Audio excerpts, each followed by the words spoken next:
But enough of this palaver. Let's get the show on the road.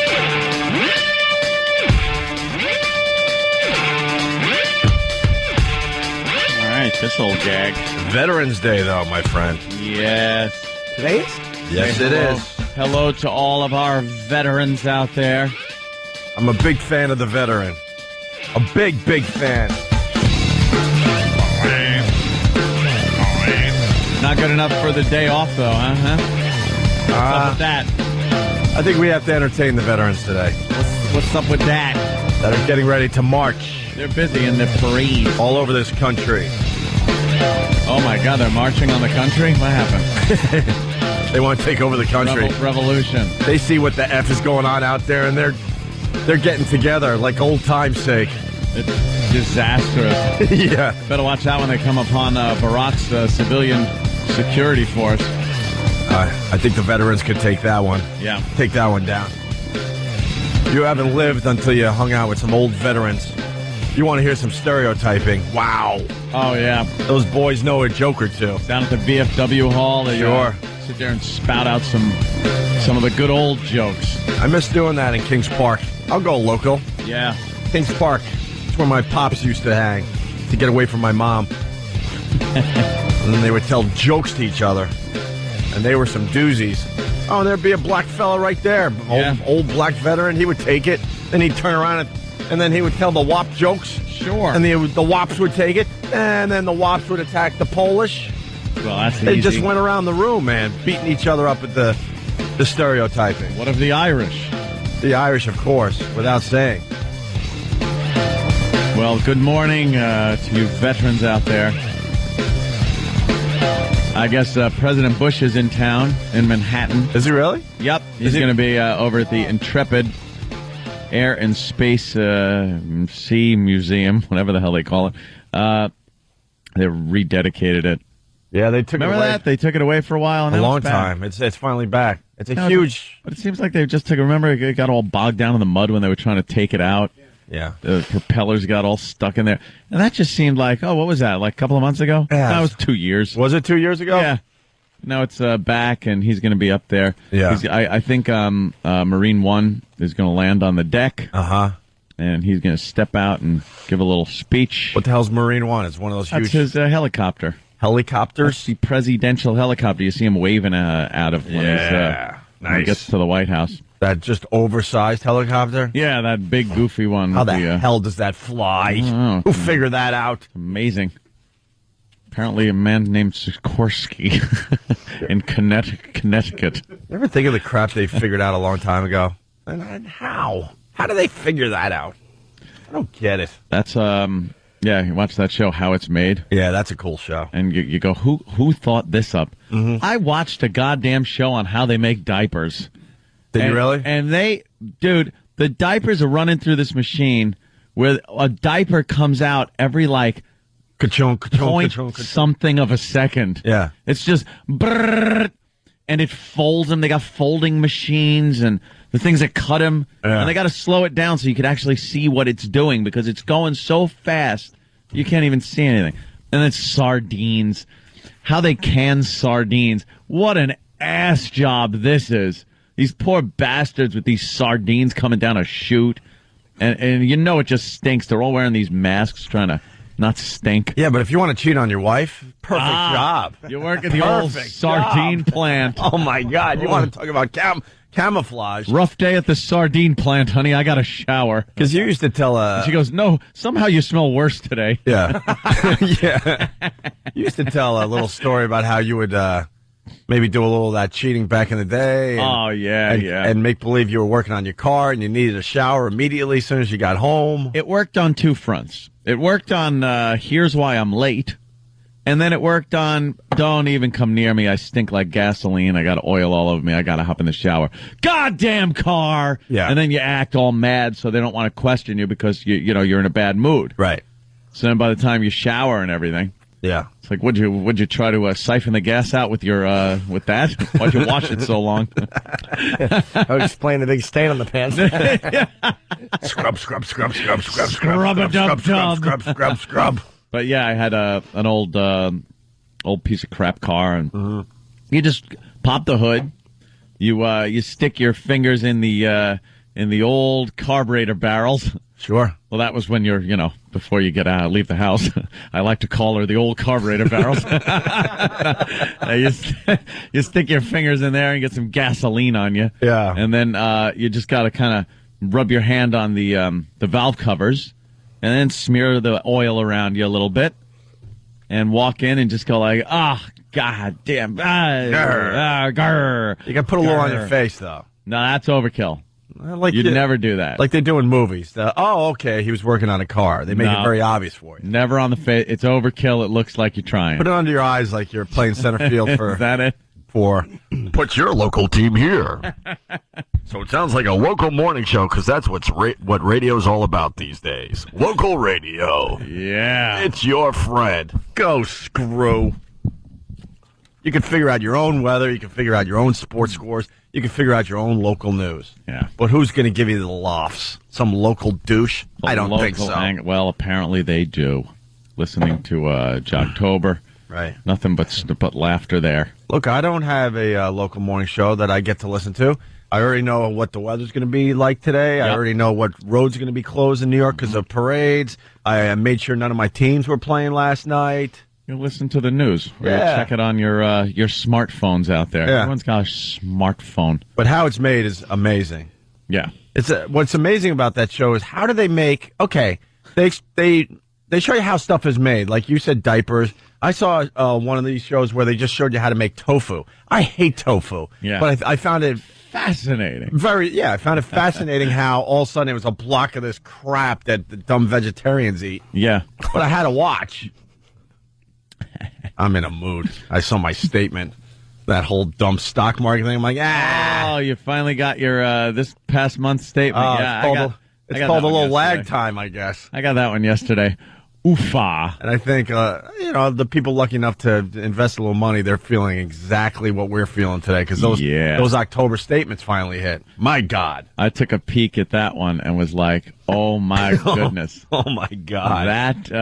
That's a big hit. Yeah. Oh. Anyway, so the tofu, but how do they make, this is what they need to do a show on. How do they make the machines that make the stuff?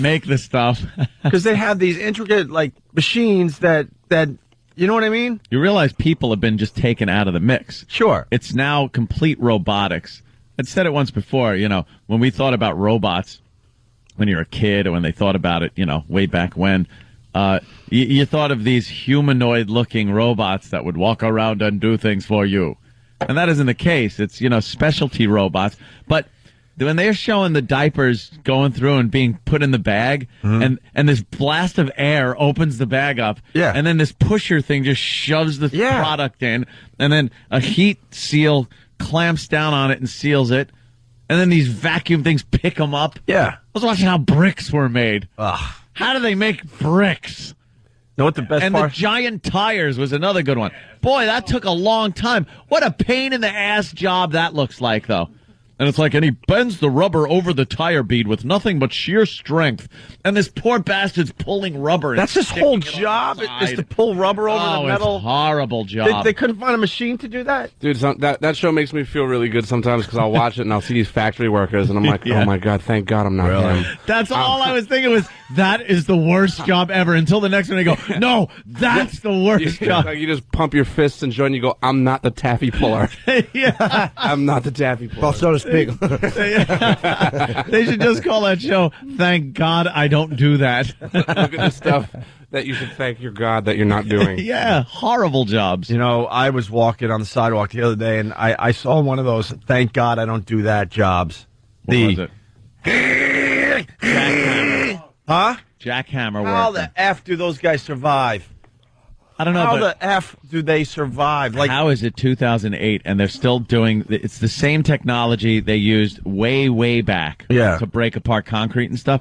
Where are the lasers to go and cut the holes in concrete, and then the disintegrator gun to disintegrate the part that you just cut with the laser? Why are you still going? Bap?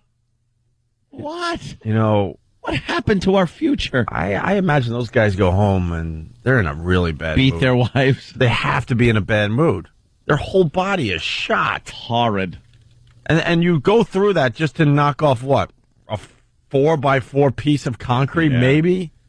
4-inch by 4-inch, if you're lucky. You watch him, and it's so frustrating just to watch. He's trying to knock this one piece off that's maybe on an angle, and the thing keeps slipping off of the piece. And he's just like, get it! Just hit it with a hammer. Yeah. What does that do to your body? We don't need to officially know. Shake it apart. I can't imagine it's good. I bet he doesn't get kidney stones. No Everything kidneys. just rattles. Probably his kidneys come out. Probably no kidney stones, and your arteries are nice and clean. Yeah, everything just shakes down to your feet. It'd be fun to eat. All the bad stuff is Just hold food in front of his mouth. He can just chew it. Actually, it does kind of mess with your circulation because Discovery does have another program called Time Warp where they do things and then slow it down on high-speed footage. And they actually did the guy jackhammering stuff. So they give you some of the science behind it. And actually, if if somebody jackhammers for a living, they could develop circulation. Oh, boy, did I feel for that guy. They should just have Michael J. Fox do it, and he looks normal when he's doing it. Right. He's just standing completely still. It cancels him out. Let's say hi to Fontaine. Fontaine? Yo, Fontaine. Boy, we're a talk show now, boy. Oh, linger. Bruce Whitman, boy. We should do a whole Where Are They Now with all the people that thought they knew radio better than we did. Yeah, well, they're still lining up. A good 14 years later, we're still doing it, and most of these guys are long gone. Rumor has it one of the guys is a greeter at a supermarket. But back when we were doing this in Boston, he really thought he knew better than we. We got to find out if that's If it's true, it's over, Johnny. We can't make fun of him ever again. That's an official we win. Let's not rub it in anymore. I feel sorry for the guy. What's up, Fontaine? Anthony, you were talking about sex and having all that grease smeared all over you. Yeah. Isn't that what you looked like a couple of days over the past summer with, anyway? Oh, God. With spreading grease on myself. No, I must say, I don't think I ever got any grease on me. Yeah, all right. Let's say hi to Rob on Long Island. Rob. Hey, what's up, man? They once, whenever you see like how it's made, you see these automated machines making this stuff. They once did a whole show on the machines of how it's made and how they make these automated machines. It's just pretty interesting how they All right, but they need a machine. High speed. What's that? Yeah, they need a machine to make the machine. Yeah, it always boils down to just a human. Machines. But after a while, it's just all automated shit. Sorry, guys. Punch it out. You know what it is with those machines though? They're one-offs. They're not like mass-produced machines to do this in a factory. So it really is kind of exclusive work. You can't mass-produce the machine that makes one thing at one factory. Right. So, because I used to work at a lot of machine shops growing up, and it's just these engineers, these guys that are really good at milling and engineering, and they go in there. And I used to work a big Bridgeport milling machine. Mm-hmm. I wasn't very good at it because I didn't have the patience that these old German engineers and Russian guys had. But you see these guys working it. Oh, they make these parts out of these. Just take a little block of aluminum, and then when it's done, it just looks like something like I knew it came from somewhere, but I didn't know people just kind of made these things. It was art. Yeah, it's like an art form. It really is. Yeah. And then they put me in the mechanical inspection part of the shop where I had to sit there with micrometers and calipers and things and make sure everything was within like a few thousandths of an inch tolerance. And then I got fired from that job because I think I was doing acid. Were you really? Yeah. I think I took some acid with my friends a few times. And it was working at a place that made relays that went in the space shuttle. Oh, good. So, and I was inspecting the contacts and how far between the contacts. So when the first one went kablooey, were you thinking, uh-oh? I was thinking, uh-oh. Might have been the acid Is that trip? me? And that was the place. They used to make contacts, and contacts are made out of pretty precious metals, silver and gold and stuff. And they made these contacts out of silver. And these huge silver rods would be put in these machines, and little pieces would be cut off. Little nubs, chikunk, chikunk, chikunk, and then you'd end up with this tray of just silver little slivers that would end up contacts. I used to take the silver rods and wrap them around my legs and cover them with my pants, and for lunch go to this We Buy Silver and Gold place. I'd walk in and unwrap them from my legs, and they didn't care. No questions asked. I'm going to steal Are you going to steal your own copper pipes from your house and try to resell them? That's it. Just sawzall them all out. Right. I did that at a house I was working at, too. I was a demolition job. I was supposed to be taking out these cast iron radiators from this crawl space in this mansion out in Glen Cove or somewhere, North Shore, Long Island. And we had to go in there and pretty much lay down on our sides because the crawl space wasn't big enough and smash these cast iron things with sledgehammers. It was one of those jobs that if I saw, I'd go, oh, my God, I would never want to do that job. And there I was doing it. And the inside of these things are covered with soot. Mm-hmm. So you end up hacking and covered in just soot and everything. So me and my work partner there decided, well, we're going to, make a little money for ourselves, and took the sawzalls out and took every piece of copper pipe from that house. And it was giant 4-story mansion, one of those Gold Coast old Great Gatsby houses. Sure, nice. And there we were at the scrapyard, cashing in. Hey, got enough for some beer. Copper wasn't going for that much back then. So. I love that the scrap people never ask questions. No questions asked at the scrapyard. Nope. You gotta love it. That's why some of these guys that come in with power lines, you always hear about somebody getting electrocuted, trying to steal the copper or aluminum from power lines and stuff like that. Where are they offing this stuff? The scrapyard. They don't care. Mm-hmm. Yeah, here you go. They might give you a cheaper price because they know, some shenanigans took place. But sure. You still get a few bucks. All right. And that's how we begin today. 877-212-018. Lots of phone calls coming in. We'll see what you guys are all about in a few minutes here. And I guess that's it for now. Opie and Anthony, stay there. I want to say good morning to everybody that's unemployed this morning. I was watching the news yesterday. DHL, what? Let go 9,200 people? 9,500. 9,500 people? Wow. Circuit City closing, what? 150 stores, something like that? And going bankrupt. Right before the holidays, why are they scumbags? Well, right before Christmas? Well, Circuit City, they're going to keep their stores open for the holiday, quote, rush, which isn't going to be much of a rush this time around. Let me tell you something about Circuit City. I went there last week. I was looking, first I go to Best Buy, because I think that's what everyone does. And they did not have what I wanted. So there was a Circuit City close by, so I went there.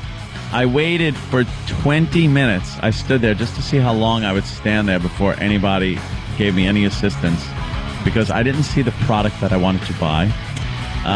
So I was thinking maybe there would be, one in the back or something like that. And the people working there were horrid. Just really, you could tell they fired anybody who knew anything. Whatever they knew at the time, I don't know, and hired just the dregs of society that have no clue. Even the most simple customer service, they could not handle. So I shan't be going back, and I guess a lot of other people won't either because they're going bankrupt. They opened a brand new one about 10, 15 blocks away from here. Oh, good idea. I went in there for some birthday shopping. There was no one in the joint. And the rent in Manhattan is just ridiculous. And I'm walking around going, how are they affording this? Yep. I mean, if the space was so large, you need people just marching through this place, just marching through to make make your bills or whatever. It looks crappy. Make your rent, that I one should say. too. Yeah. It just looks kind of junky. Like Best Buy at least looks like a good store. Yeah. This one that they built recently, I know which one you mean. It's like, ugh. I know the Best Buy I go to near my house is, there's always people in there. They keep it nice. It's like real good stuff. Mm-hmm. Yeah, you could browse the DVDs. And they know what they're talking about. Yeah. It's when they're really busy, it is a bitch to get somebody to help you. You're just like, And then it never fails. You'll be walking around and you'll have 3 people come up. Can I help you? Can I help you? No. And then the second you find what you need and you need them to get it or something, they're just, you can't find anybody. Yeah. Reminds me of my Murphy's Law poster. Oh, right. Back to that Murphy's Law poster. As long as I've been going into Bed Bath & Beyond. And I have to buy, yes, I have a lot, like 3 times in the last week. No. And I have to buy some empty shoe boxes for my shoe, because I bought like a little shoe thing for when you walk in. There's a little place to put your shoes now. So that your wet shoes don't... No. It's just, I had a... No. I have to get it's like you stack your shoes. It's like a little wooden thing. I don't know what you mean. I have to get like a little rug for my shoe area. But what? But your shoe area is by your front door? I have a designated shoe area. You take your shoes off the second you get in the house? What am I, truck duty all over the place? Just leave them in the hall. No, I can't. No one's going to take your shoes in the hall. It's not You don't wipe them. your feet? Security will tell you that you have to move them. You used to live among... Security? Move your shoes. It's a fire hazard. You I'm used telling to you. live with What? black mold. How is your shoes a fire hazard? anything- They burst into flames, Yes. shoes. Anything in the hallway can't be left. So I don't mind. I bring my shoes into the designated shoe area. And like if I have girls over, I'll go, look, I have to make a duty. I'll meet you by the shoe area in a jiff. And then they meet me by the shoe area. You're the worst. Why? It's awful. I tell girls I want to meet them by the designated shoe area. The designated shoe area, and that is by the front door. It is, and we'll stand there and we'll look down and we'll talk and we'll gesture towards the shoes. I've got it all worked out. All right, listen, whore, I'll meet you by the shoes. I get over there before I blacken your eye. There you go. Circuit City, here's the headline. Circuit City's plan to fire 3,400 will have ripple effects. Of course it will. Because now all these people are looking for jobs with the other people that are looking for jobs. Unemployed. This isn't the story about them filing for bankruptcy. This is the story from over a year ago when they fired the initial 3,400 people that led. Oh, okay. What we were talking about in the City's office. demise. Okay, what happened with Circuit City, people that knew what they were doing, they fired those people. So we're making too because much they were money. making too much money. Okay, I got you. Which leads to what we're talking about today, where you walk around this joint and no one knows what the hell they're doing. Yeah. And it said it right here a year ago that it will have a ripple effect. Yep. You can't fire people that are knowledgeable and want to help you. Well- and replace them with people that are one job away from hitting you over the head with a brick Or not to replace feed them their at all. quote family. Or not replace them at all. Right. That sounds like a familiar situation. Where they fire people left and right and don't replace anybody, and things just fall apart. Kind of like what's happening in radio. It comes apart, at the seams. Yeah, well. As long They as started firing the receptionists at radio stations. Yeah. So now you can't even I used to like going to a radio station. You're like, hi, who are you here to see? And, Yeah. well, I won Leonard Skinner tickets. All right, sit over there. Yeah, now... They don't have that person. Nothing. Now you got to kind of knock on the door and hope someone, hears you to get your tickets. Yeah. I heard there was, an intern or something doing that job here. Yep. This isn't a small radio market. And it's 2 stations. Two stations, huh? Unbelievable what is going on. Well- I mean, we are really in a financial crap storm. Yeah. It's really grim. I don't know. I don't even... There's somebody they're calling the Grim Reaper that's going from, right? The Grim Reaper is going from station to station here in New York. Yeah. And I got a text from somebody, and they're like, oh, boy, the Grim Reaper's back today. It's definitely a person they have designated to fire people in radio. Terminate. And they're just going from station to station. And the Grim Reaper was at this particular station last week and came back yesterday again to chop off some more heads. Ugh, So that hurts.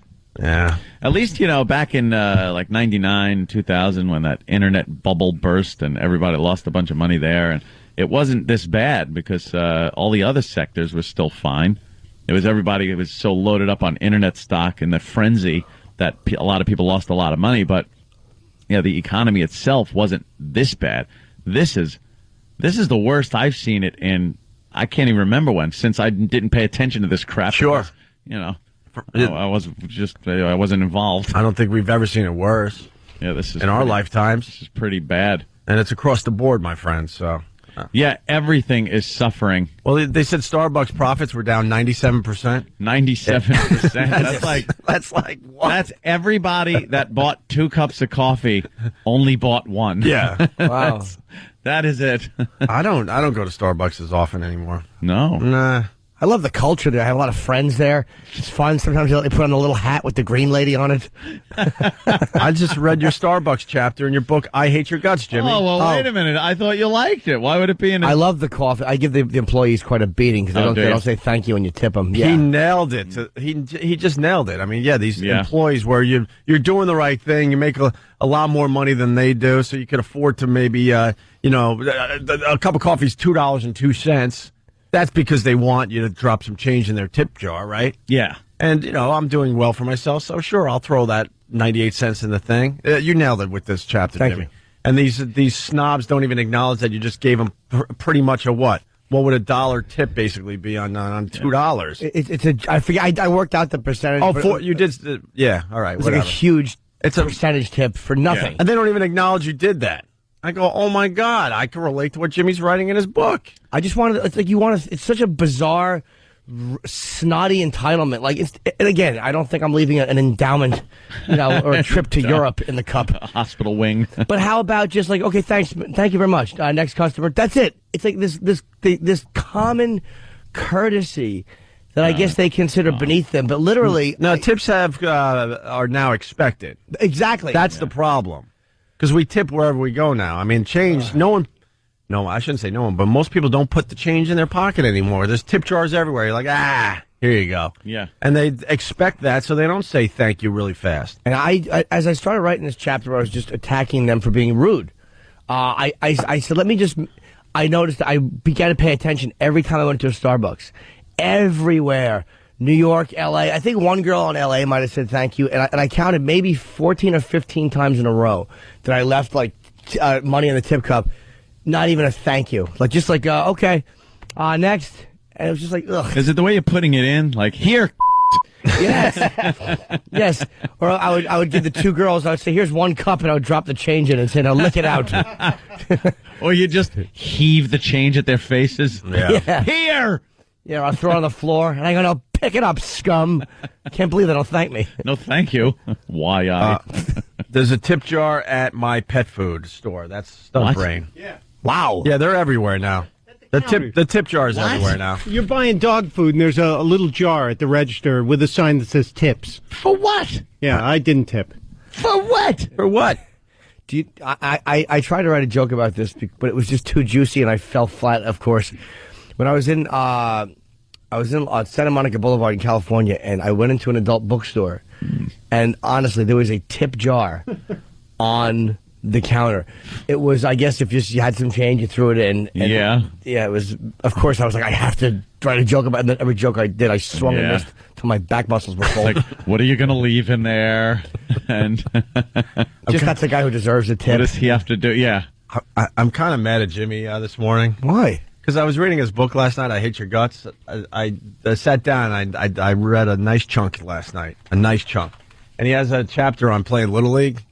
And the whole time I was rooting for the little fella. And I thought the chapter was going to end with some nice little tidbit, like a solid line drive double to center field. Something. Yeah. And no, of course, it never came.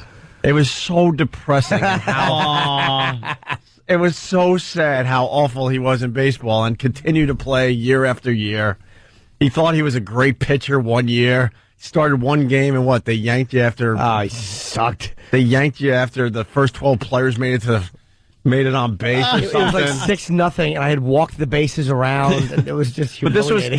But this was because he was playing what's called right center field, where they put the kid that's not that good. Because, like Jimmy says in his book, I'm not going to do this every day to you, Jimmy. That's fine. But basically, if you play this position, you have to guard like 10 feet. Yeah. Because the two real players, the one in center and the one in right, will cover everything else. And I guess the coach brought him in to do some relief pitching, and he lucked out. And you did very well. I think I mowed down one or two guys that were there, feeling good. So the coach decides that maybe this is what he could do is pitch. And the whole buildup of he's going to pitch the next game, and he's practicing, and blah, blah, blah, blah, blah. Oh. And then the pressure got to him, and the first 12 guys just choked. I was completely choked, and he never pitched again. It's like, I hate you, Jim Norton. It never got mentioned either. Like nobody. Right. It was like an episode. I keep thinking of Nick Nolte and Prince of Tides, like with the brothers from getting raped. It was like everybody just kind of kept under their hats. Let's forget that day. That's the beauty of, I guess, the beauty of you, because anyone else that would write a chapter like that in a book, by the end of the chapter, they would give you a little tidbit of hope, like, the little fella did okay in the end. Not Jim Norton, man. Right to the end. Right to the end. Yeah, I mean, it's like you got to, I think everybody relates to that, too, because most people play Little League or whatever, and it's like we all kind of sucked on some level. Most of us don't go on to play Major League Baseball. So it's like we all kind of had that big moment, and you fouled it off your shin bone, and that was the end of the game. Yeah. High hopes. Your father was there with his hat on with your team on it, and he had to take you home and realize you're probably queer. I just kind of wanted a happy ending to that chapter, and I never got it. Yeah, I guess I didn't even realize that, but maybe it was kind of a bummy ending. But No, not at all. No, what I'm saying is perfect. It really is. I Hate Your Guts, Jim Norton. It's in bookstores now. I'll be signing in Staten Island tomorrow and Rhode Island Thursday. Yeah. I'm going to Boston. Ooh, the islands. Yeah, tour of the islands. Tour of the Staten and Road. That stinks. I'm really fancy. Your Al Sharpton chapter, I was proud of you. Oh, thank you. Wow, you didn't hold back, huh? No, not at all. And we're thrown around like crazy, right? Yeah, well, you better pick up the book and read it for yourself. I don't throw it around like I'm not a lunatic, but I mean, You make points. Yeah, he's not worried that Sharpton's going to come after him. No, for what? It's all true. In Very, literary very good. form, you get a little more latitude. You can be very silly. Yes. Very good. Everybody knows. And then I did the Starbucks chapter and a couple others. 877-212-0NA. You want to hear the dumbest voter ever? Dumbest voter ever. I know about 51% of the country. Easy. Wait for the miracles now, my friend. Is that what I'm waiting for? Wait for the miracles. All right, there's one miracle that I know won't come true. Let me think. Whoa. Wait for the miracles. What? We don't know Which what one? I think there's too much, it would be the same miracle that a chameleon uses. You ever see a chameleon, what they do for camouflage? Yeah. Oh. I don't know. Perhaps he can. That would be a miracle. All of a sudden, he comes out of the White House. Hi, how you doing? Yeah. I'm like, I like this guy now. Man, if yesterday All didn't, right. if yesterday didn't prove to everybody that it's all BS in the end, I don't know what else to tell you. Yeah. Obama beat the crap out of Bush the entire election. For the last 2 years, has beating him up. Bush policies got us into this and blah, blah, blah, blah, blah. Doesn't like the guy, and there they are all chummy at the White House. Well, look at that. Look. Well, It's just all BS in the end. They both understand. Why the can't game. they have a real moment? What? Oh, no, that's not. just makes me laugh. Yeah. But why can't they have a real moment? They don't like each other. Why are they making believe they did? No, they really don't like each other. Why are they making believe they do like each other yesterday? I hate this crap. It's all it's all BS. And then the two wives just sitting in that room. That let's just put the bitches in this room. Yeah. And Michelle Obama is very excited about the rooms for the children. Mm-hmm. Aw. She's been hanging the paintings from Good Times. The Good Times. Those JJ paintings where everyone's all tall and skinny and stuff. There's some old school racists that work in that White House, and they're not. It's going to be a very interesting transitional period. I just want to see the big Afro woman naked pictures in Obama's room. From The Shining? From The Shining. That's what I want to see. And I didn't realize how tall that Michelle Obama. She is a beast. How tall is she? I don't know. And she's probably wearing heels. Like, I'm with a taller woman that sometimes it gets close. Sometimes she's close to being taller than me, and you got to tell her, look, you can't do the high heels. She is wearing heels, I think. I mean, for the big photo op at the White House, this Barack Obama should have said, look, no freaking heels. I gotta look strong here. She's taller than George Bush. She's 5'11". She's way taller than George Bush. In these shoes, because George Bush isn't a short guy. No, he's probably like what, 5'9", 5'10". No, I think he's 6 feet. No, he's he's not like 6. He is. Is he really 6 feet tall? Deceptively taller than he comes off as. But she's doing a high heel thing. She's taller than everyone in this picture.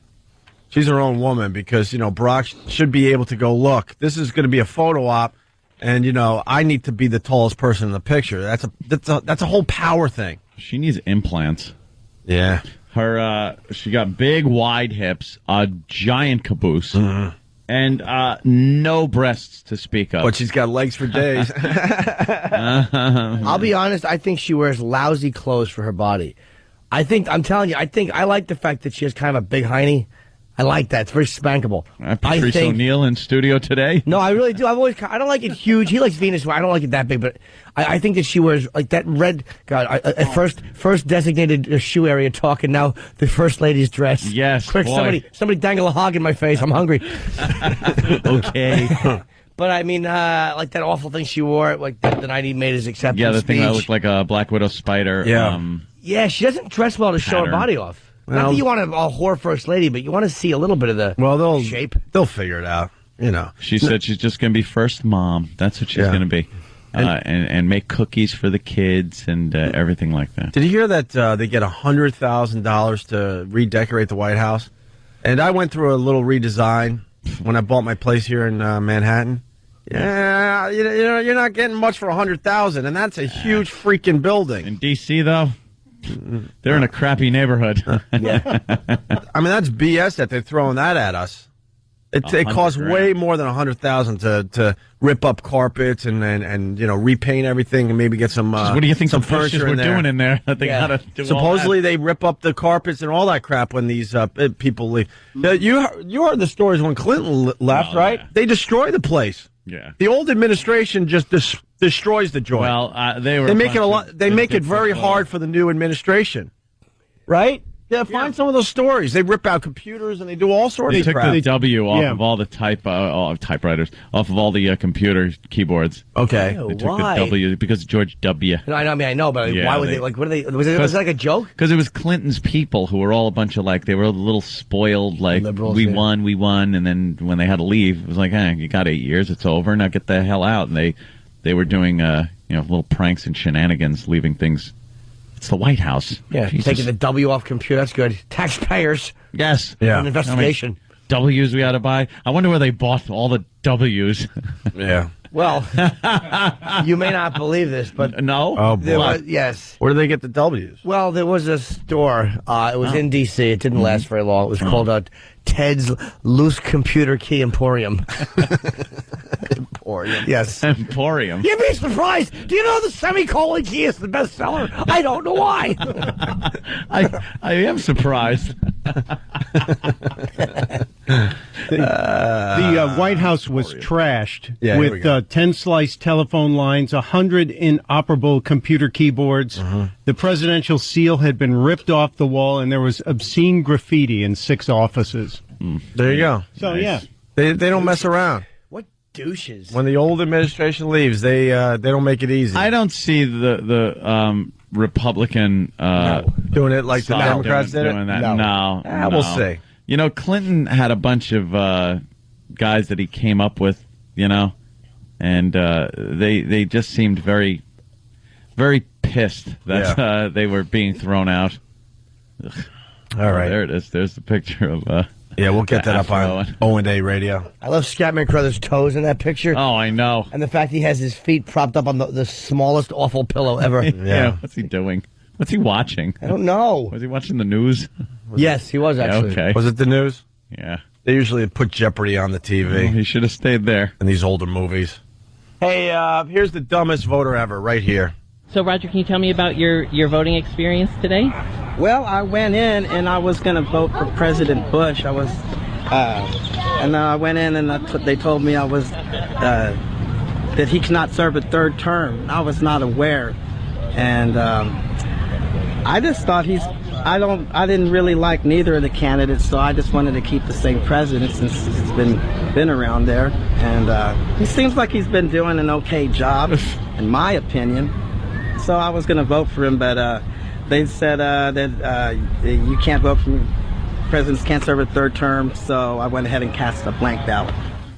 Why is he allowed to vote? I was going to say, I really believe you need to just answer 3 or 4 questions before they allow you to vote. Yeah. Just real basic stuff. A lot of times you have to answer even a couple of questions for anything. For anything. For anything. It's scary. Except for, voting and having children. Yeah. Yeah. For some reason, those important things, you just do them at will. 2 of the most important things. No real test needed. Gonna vote for Bush. Yeah. He did not know, though, you can't vote for. Didn't know.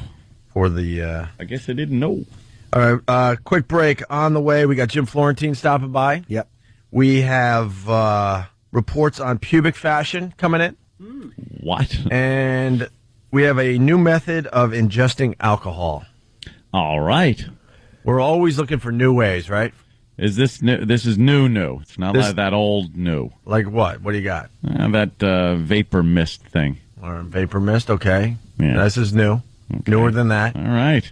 Shoot it right up. Wasn't there a time people were trying it with some kind of it was an enema? Oh, yeah. Like, right? Yeah, yeah. Wine That's not very social. Yeah. I don't see how you know, have someone over the house. Hey. Great date in Germany. An after dinner drink after the goose and duck soiree. Jimmy, let's put signs up in our neighborhood that we're having a wine enema party. Yeah. And we'll just invite the neighborhood. To see who shows up. Just to see who shows up. Good stuff. They come to the door, we go, oh, goody. Creeps. A wine enema party. Hello, I'm here for the party. I'm here for the wine enema party. Ugh. All right. And some other things. Yeah, some good phone calls coming in as well. 877-212-O&A.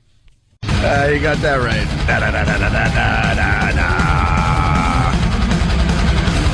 What's up, peeps? Wow, this is nice 7 a.m. music. Opie and Anthony. Someone's alarm just went off and they went into shock. Tough times for everyone, Ant. Tough times for everyone. Tough times. We'll be here until they tell us you don't have to be here anymore. That the times are better? That's how we look at it. I'm an optimist. I think the times will get better.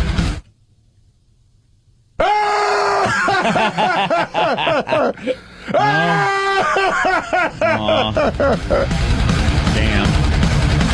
877-212-O&A. Jim Florentine will be here in about a half hour. Yes. Right. Our old friend, by the way. Yeah, I love Florentine. He was one of our guys from the beginning. And we just didn't have room for the little fella. And we were bummed. Yep. And then he moved on to Howard's show for a long time. But he was always friends with us, no matter what. Yeah, Jim's never had a negative word to say. No, he's a real dude. Not about us. But, No. About other people. He's a real dude. I heard him. He was on Eddie Trunk's show last night. He's a funny guy, man. Yeah, Jim he just really is. makes me laugh. And you guys are very old friends. I mean, you guys room together and everything. Gay lovers. Gay lovers. Never gay lovers, although I did, let's just say I had a girl on one bed and he had one on the other, and I watched him work it. And I was dressed in all black, and whatever was supposed to be working on me wasn't. Picture this, you're supposed to go hopscotching, and your right leg is limp, like a noodle. Oh, right. I couldn't do it. I couldn't hopscotch. Well, that's got to suck. It was horrendous for her. All right, hey, we got a new method of ingesting alcohol. Yeah, I want to know what this is. I'm thinking maybe we should say this one for Florentine. It's a good one. Oh, yeah? But we have something real. Why? What's the problem? Sorry, working on my Florentine. It's good Florentine. But we have something else we want to throw at everybody because we love these stories as well. Yep. So we're not... we talk about the perv switch. You want to explain the perv switch, Anthony? Oh, the perv switch. Usually dentists succumb to the perv switch a lot. But we all have it. Yeah, everyone's got the perv switch. But we understand that it's there and we control ourselves. You're walking down the street and you just see a woman, if you're a guy, obviously. Well, I won't talk about the other way. I don't care. I don't care. I don't think girls think the same way anyway. Like, oh, he looks like he'd be a nice provider. Yeah. Shut up. So you see just the hottest girl walking down the street, and you can't help but turn around and look. I don't care who you're with or anything. You got to look and just kind of go, oh, my God. And you lose it for wow. a little bit. Holy Jesus, that is stunning. Yeah. And then you go about your business. Right. But you definitely have that feeling like, I'll ruin everything for this one. Yeah, you just get like maybe a fantasy or two will run through your head really quickly. Yeah. Things like that. And then it just goes away, thank God. Yeah, it goes away because you have a breaker. Yeah. It's like a breaker, but the breaker's in your house. Yeah. If they get overloaded, what happens? You trip a breaker, all the lights go off. Mm-hmm. You're all confused and disoriented. But then there's guys, they have a penny in that breaker, preventing the breaker switch from doing its job. Just going to start a fire. It's jammed. What that's going to do. It's going to burn your whole house down. Oh, boy, and it's going to destroy everything you know and love. Boy, and it does. Huh, so the perv switch is this thing that you don't really want it to ever go off. Yeah. But let's say you're a dentist and girl's in the chair and she's very attractive and now she's under anesthetic and you get like her blouse is flimsily buttoned. And a lot of times these guys just can't take it in the middle of their dentistry. The buttons are struggling to do their job. Yeah, just trying to hold everything back. That button wants to pop across the room. And he's going about his dentistry work, and then he looks down, and the perv switch just snaps.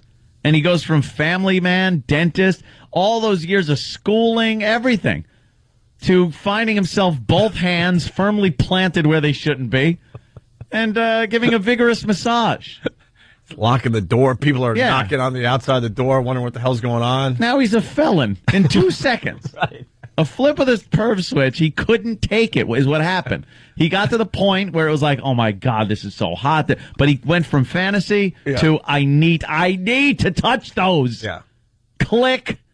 And then he does it and ends up throwing his whole career, his life, his wife, his kids, everything gone. And he always ruins it because he can't put the girl back together the right way. No, you can never put Humpty back together again. It's something will always be a little askew. Yeah. If someone took your pants off and put them back on, your pockets would be a little weird. Right. You know, you got to put your hands in your pockets to straighten them out. The zipper is a little too far off to the right. It's a little twisted to the side, and you're like, why is the crotch of my pants over on my thigh a little too much? My cuff is twisted. Like, it's just, when you put your own clothes on, you know you put your clothes on. But the boob isn't evenly distributed. No, in the bra. Girls do tricks with that bra where they pull the boob up and then tuck it back in, kind of. It's like that move, and you don't know how to do that. And then if they really have the perv switch done and had cleaning up to do, now you're just in trouble. With the dental assistant knocking at the door with the X-rays. Doctor? I got the X-rays. Doctor, I have the X-rays. Is everything okay? Yeah. 1 minute, nurse. Holy jeez, I'm in so much trouble. Why did I do that? It's another one of my favorite scenarios. With evidence going down the rinse sink. The anesthesia is wearing off. You're trying to clean up. She's knocking on the door with the X-rays. She's coming to. You punch her in the face until the bruising was from a root canal. You did impromptu. Yeah, she's like, and you have the blouse is still half open. Yeah, you got to just clock her. There'll be some slight bruising on your cheek from where I, did the cleaning. Your cell phone's ringing because your little fella did well at school, and your wife wants to tell you about it. That's just everything great. is happening at one. That's great, honey. Doctor, doctor. The goddamn perv switch went off. Well, we got one of those stories, is what we're getting at. Yeah, these are our favorite stories. This guy probably time and time again just did this every day, no problem. He did his job. Yeah. And then this girl walked in, and he just lost his mind. And you're going to hear a lot of laughter because we can't help ourselves. We love these stories. Of course we do. We're bad people. Your favorite morning show is filled with bad people. Horrible, despicable humans. Here's the latest perv switch story. A local jeweler is behind bars accused of sexually assaulting a young customer. No, a jeweler. We understand the dentist thing. How do you do that? We understand the doctor's visit thing. She's fully conscious. I mean, the jeweler. Nothing. Just going off of nothing. We understand the young gynecologist that gets the 17-year-old every once in a while in there for a first exam. They don't know what where the work ends and the pleasure begins with a gyno visit. What girl is going to know, all right, no, I have to do this. This is a new test we're doing. It's conducted this way. It has to be done. Those guys must be great poker players, man. Oh, yeah. Because like you said, you don't know where the work ends and the pleasure begins. Who knows? You don't know what hand the doctor has. Hi, it's my first visit. Does he have pocket aces? Does he have an awful lot, I'm a little scared. Right. Oh, lay down here. Nothing I'm to a be scared about. So you've never been to the gyno before. You have no idea what this entails. No. All right. Let's get to work. Shall we? This is done completely nude on both of our parts. Don't you put gloves on? Reason. No, not needed. Gloves, schmuvs. It's Christmas every day in my office. You can tell. Well, how does the voice change when he really gets into the examination? What? Like when he's... Oh, yes, I have to do a certain test on you that is a new type of procedure, and it's one of my own, so please try to keep it very secret. Keep it secret.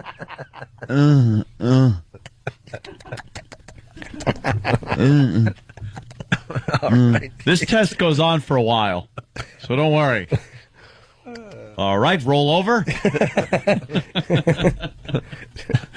That's funny. You're young enough for the rollover. Yes, of course. We have to check everything. Make sure you're okay. Sure do. I had one girl tell me, I used to work with her at Pergament.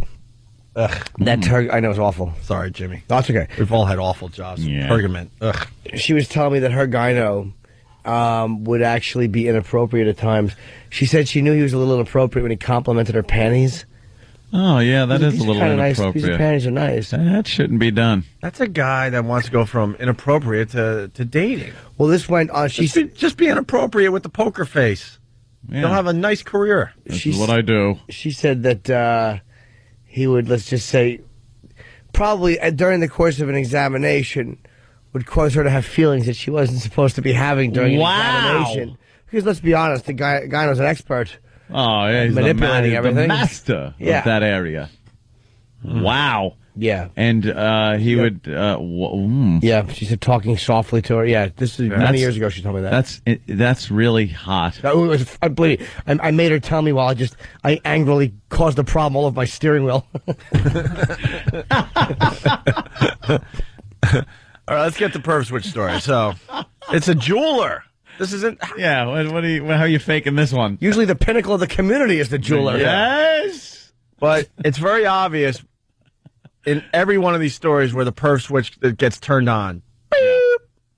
Listen for it. A local jeweler is behind bars accused of sexually assaulting a young customer. Investigators say there could be more victims. This is 56-year-old Faridun Gavami. He's now in jail. Huh? This Faridun Kamame. Wow. His name? This Faridun Gavami. He's now in jail, arrested for allegedly sexually assaulting a customer at his jewelry store in Laguna Hills. Investigators say it happened Friday when an 18-year-old customer wanted to buy a necklace for her mother. As she was trying the necklaces on, he reached down, inappropriately touched her on the breast. He then stuck his hand in her pants and inappropriately touched her. Wow. This guy just lost everything. That is losing his mind. The perv switch goes off and it's over, Johnny. He's showing her a necklace. He probably went to put it on her.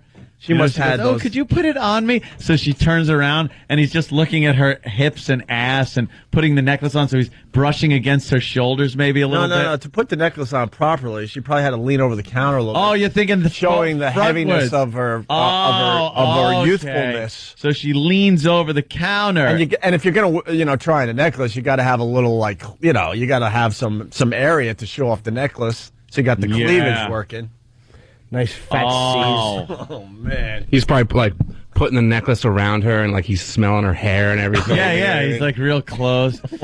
Oh, can't seem to get the clasp. Oh, I gotta touch those! Just grabs onto. What are you doing? Slides his hand down. In one split second, he wrecks everything. He goes from I'm just gonna be here today. Right. Looking at the clock, going, what customers are gonna be in today? I'll straighten up some of the jewelry. Maybe I'll dust off the case. Oh, this is an attractive young girl walking in. Wow, that's some set of breasts on her. That's. Well, could you help me with the clasp? No, I gotta feel those. And it probably went nasty real quick. As he's got his tongue between his teeth as he's putting his hand on her pants, and she's like, "Stop it!" He's just going, "Shut up, shut up, shut up, shut up." I gotta. Because everybody, I think, has had that.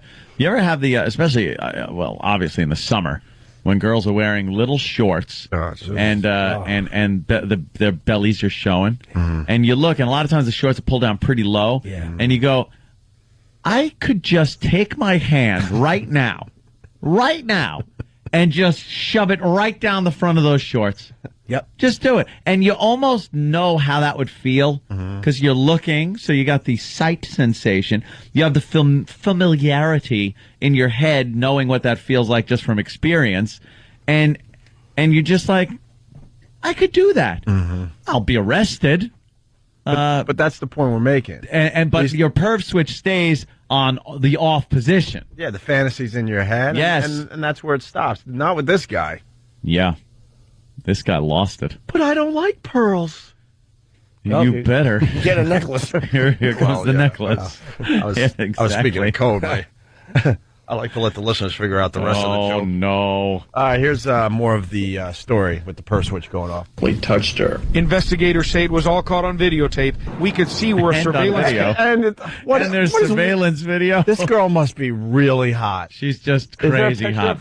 I haven't seen it. That's like she's like one of the sirens that sing your ships into the Right. rocks. Gotta be- She's just irresistible. Yeah. All caught on videotape. We could see where a surveillance camera was apparently removed. The Royal Fine Jewelry store was closed today, but we also found some information about the store on this website. The suspect calls himself Fred the Friendly Jeweler. Those who know him aren't sure what to call him now. Well, we can come up with a few names if you like. It's hilarious. Fred the Friendly. Fred the Friendly, a little too friendly jeweler. Yes. Oh, that's good. Smell my fingers, Freddie. Yeah. He was just kind of trying to size himself for a ring, trying to see what. Let me see. You're 18, right? I guess I'm about a Pinky ring. pinky. For the 10 years they've been trying to size himself for a watch.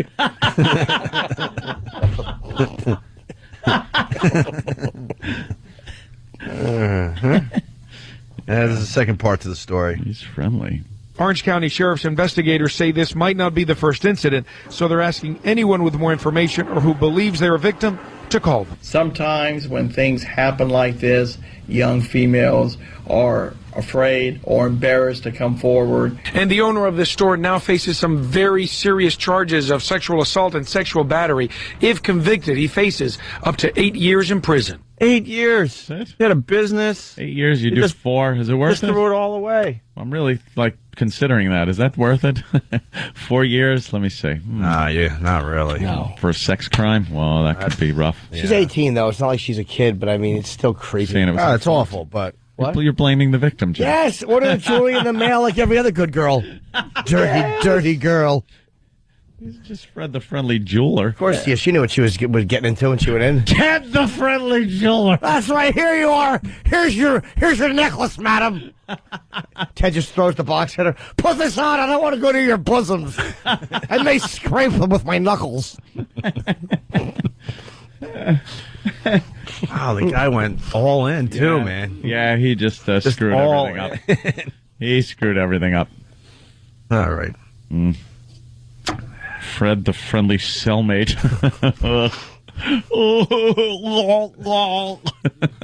You know, we had this story yesterday. Before we take a break and get Jim Florentine in here and talk about how people are using a new method to ingest alcohol. This one is no one's going to guess this unless you've been online and you saw it for yourself. No. We had this story yesterday. We were too busy, and now they're talking about it in the papers today. But Joe Scarborough, MSNBC, Yep. who fired Imus for that famous incident. Well, he has a potty mouth. Does he? And Ronnie B said it yesterday. If we got an F word out there on the airwaves, we'd be fired. Simple as that. We just would. F equals fired on the radio. Even if we slip and we didn't mean to, like I guess Joe Scarborough did. You could go to your boss. You could apologize. You could apologize to the listeners. You can try to plead your case that it was a mistake. It was this, that, the other thing. For some reason, you'll be fired. TV, lately especially, Yeah. that F word's been flying around on television. Yeah. With, nary a complaint. Mm-hmm. No one really seems to care, which is good. I mean, people have worse things. This is one thing good about a bad economy. People got a lot more important things to worry about. Mm-hmm. You know, when everything was hunky-dory and people are buying houses and cars and gas was cheap, they had to find something to bitch about. So it was, inappropriate radio and political correctness. Now, you don't see people marching as much and protesting and complaining about things. They're being thrown out of their friggin' houses. During these tough times, I want my local anchorman to be able to sprinkle a few words in for us. Oh, a few saucy words. Oh, absolutely. The F word. Holy S, we're screwed. Yeah, something good. Just a little sprinkle. I wouldn't be a fan of allowing the F word every other word on TV, but I would like to see it sprinkled in. Because we all sprinkle these words in. A little more than a sprinkle. Well, yeah. I'm being polite, but I mean, the average person sprinkles these words around, so why not have them on TV? I noticed I use them in meetings a lot. Really? You ever notice that? I use the F word in meetings all the time. Yeah. Because you have that little naughty boy thing that you're saying it in front of the adults. Anthony is still little Anthony. And it's kind of fun. Anthony. I'm trying to make a point, and I'm just using the F word all the time. We don't take meetings anymore. No, screw it. We know what all you guys are about, and we don't need meetings anymore. Yeah. We know you're full of lies, and we're not going to listen to the crap anymore. Text me so I can delete it. Right. We'll give you a very good radio show every morning to the best of our abilities. We'll try really hard every day. What are we going to do? Best of our abilities or a good show? Come on. That is a good point. The best of our abilities falls far short. We got to make a choice here, guys. We bumped our heads on mediocrity and stopped. We will give you a fine radio show every day. No more meetings, though, because you're all just BSers out there. How about this? We'll give you something that is more pleasant than cancer surgery every morning. Yes. That I could guarantee. A whole big bunch better than cancer surgery. We've been at this way too long. We know what you're about. We can't buy into your lies anymore. But we will do a very good radio show every single day. But no more meetings. We're holding up our side. That's right. So Scarborough did this yesterday. Decent, steady men that don't go around flipping people off or screaming you at the top of their lungs. I suggest that you missed the Jay Carney story. Yeah, that was the Jay Carney story. I didn't use the word. Honey. So Mike Barnacle. Yes, sir. The beauty of it, obviously, he had no idea that he didn't know he said it. Because when you're acting like Joe Scarborough, seems like he's a bit real and just kind of being himself. Yeah. And, when you use the word, half the time you don't even realize you're using it. Well, if you're being a real human being. When they dump out of it on us occasionally, it's usually just, we have no idea you even said it. Right. That's just like, because you're talking and then it slips out, because it's part of general conversation usually. Right. And then you go, oh, my, did I say that? He had no clue. That's why the woman, the whole, is like, That is white? I don't know. No? I met Joe. I went over to MSNBC one day and did a little something that didn't really work. And he was the coolest guy behind the scenes. Yeah. Very, very different. Really? Yeah. Yeah. Why didn't it work? Was it well, it did work, but the stuff that whatever. I whatever. We tape some really funny stuff, but it's MSNBC, so you got to not be edgy. Of course. Joe realizes he said the F word and apologizes. Well, it's interesting you say that. I think. Hold on, let me call a timeout. Yeah, you go. Yes. No, you meant to say the letter. I did not say what Hold you on. said. Come to mommy right here. You meant I may to be the say one on Ambien. If I actually said the word instead, did I say the word or did I say what Jay Carney said? You meant to say the letter, but we should clarify and apologize if everyone heard it that way. Why is she speaking? Shut up, bitch. Let him, We should apologize. Ugh. Stupid codependent woman, let him get it out. Time for the fake apology. No one's offended by hearing the F word. I'm sorry. And the people that aren't worth the time of day. You did say it. I heard it. Isn't it awful? You meant to say the letter. What are you, my mommy? Shut up. You guys want to get the little effers on the show today cursing? I love when they do that. The little effers out there. It's adorable. I love when the little effers call our show with their opinions. They're terrific. Yeah. The letter, but we should clarify and apologize if everyone heard it that way. Jay Carney had told a story earlier about a conversation. Yeah, he used the word, but it was off air. And hold up, Jesus! God Almighty, shut up! Let the guy talk. Another hole. He said it. He's explaining himself. I love. Wow, over-explaining. It's like a mother in the office with the principal. It's like, don't talk. No, he was a good boy. He wasn't involved with that. It was the other boys that did this. Shut up. Oof. God, is that irritating? Isn't it? Let him say what he's got to say. He's a man. It'd be great if he turned around and told her to shut the F up. And then backslapped her. Left his, ring print at her cheek. I love broads, but not on the radio and not on TV. Absolutely. Just in the kitchen and the bedroom. Yeah. I'm like James Evans. Yeah. James! There's an exception to the rule here and there, but for the most part, they're the same person. Yep. The same holy hole. He had told a story earlier about a conversation. He used the word, but it was off air. And, yeah. It's fine. Okay. Apologize, move on. So I repeated, great apologies. if I said the word instead of the letter. My wife is going to kill me Susan, when I get home. So sorry. I hate this woman. Wow. Great apologies. I'm going to text her right now. Are you? Who is she? Why doesn't she shut up? Are you, Miss Goody Two Shoes? You're going to text his wife right now?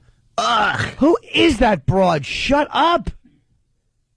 Oh, my God. Her endless prattling is maddening. Just a prattling hen. Shut up. She's so afraid of losing her gig. Quiet. This is why it took me so long to find the right one, because the world is filled with those. The man is saying, oh, yeah, he's relaying what happened and going, he's sorry. And she just has to continually try and fix it. Oh, she's going to be mad. I'll text her right now. I'll text her. Thanks. Don't worry. I've emasculated your husband. Yeah, thanks. Yeah, good one. I'm trying to fix it. Fix. Yeah. She should be that eager when someone finds a stain in the bowl.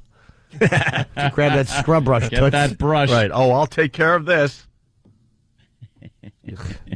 Stephen S. From Bayshore. That hole needs to visit Fred the Friendly Jeweler for a good blanking. Shut your goddamn pie hole! Yes. And the good blanking is one of the F words, but it's not the F word. Nice. You know, it's wow, that other one. It's the yeah.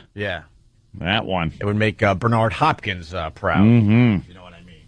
Sure. If you know what I mean. Sure. If you know what I mean. All right. Wow. Florentine is here. That's great that he just thought he had said the F. He had no idea. No idea. Effing. Which is awesome. Give the finger and said the effing, Mm-hmm. And then he just, the word came out. Yeah, good for him. I think her name is what? Tim from Rochester, the home of Brother Weeze. Weeze is going to be back on the radio shortly, and I couldn't be happier. What's up, Tim? Mika Brzezinski, I think the whole name is. Okay. Some rich broad. Okay. Just constant. Is she like that every morning with Joe? Every morning. Stinks. Why are you watching that nonsense? Because Joe, I've taken a peek at that show. He does a pretty good job. He's not bad. I like the guy. Don't need her. But they had to shove the broad down his throat, right? To balance it all out? Fancy talk. Tame it down. Fancy talk. Yeah. Fancy talk. Yeah. Fancy talk for a whore. Yeah. Yeah. All right, Tim, thank you. Logan in Tennessee. How's Oprah? Logan, what's up? Hey. Hey, man.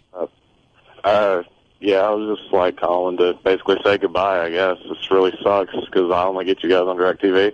Oh, boy. And I heard you're leaving tomorrow. And it pisses me off. I can't afford anything else, Well, sir, look, you have to make sacrifices. Do you have kids? I'm 16, so... 16, yeah, all right. So, what race are you? I am a mulatto, sir. Kidding.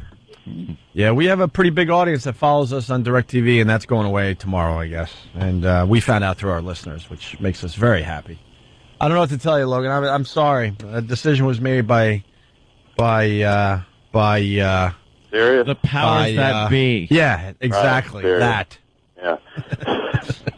Yeah, man, it sucks, man, because, you guys were just talking yesterday about how, the government, companies, whatever, they just screw us over on these things we don't fight back on, and I'm thinking, just okay, subtly, if you can, later in the show, tell us what buildings to burn down to bring this back, because it's really bothering me. Well, the pyramids. I wish they would have told us ahead of time because I would have gave my opinion on the whole thing. DirecTV carried our show, and I guess the logic being if you get rid of the DirecTV, then these guys will go out and buy XM units. But the problem is a lot of these people already have XM units, and they use the DirecTV to listen in the house before they go in their car. Right. So this is something that I hope they thought thoroughly about. With the economy the way it is, I certainly can't afford it. I don't know about a lot of people. I don't have XM. We know our listeners pretty well. A lot of them cannot afford another unit so they could, follow the show in their houses. And this was a great thing for these people. Or check out the show while they're getting ready for work. Then they jump in their car and they got the XM unit and boom, they're very happy customers. But now, I don't know. I feel like it's going to, we're going to lose a lot of our audience. Simple as that. I've only been listening for a year, and since last August or something. But I've still going on. Endless. All right. God, was he a babbling fool? You get it. You love us.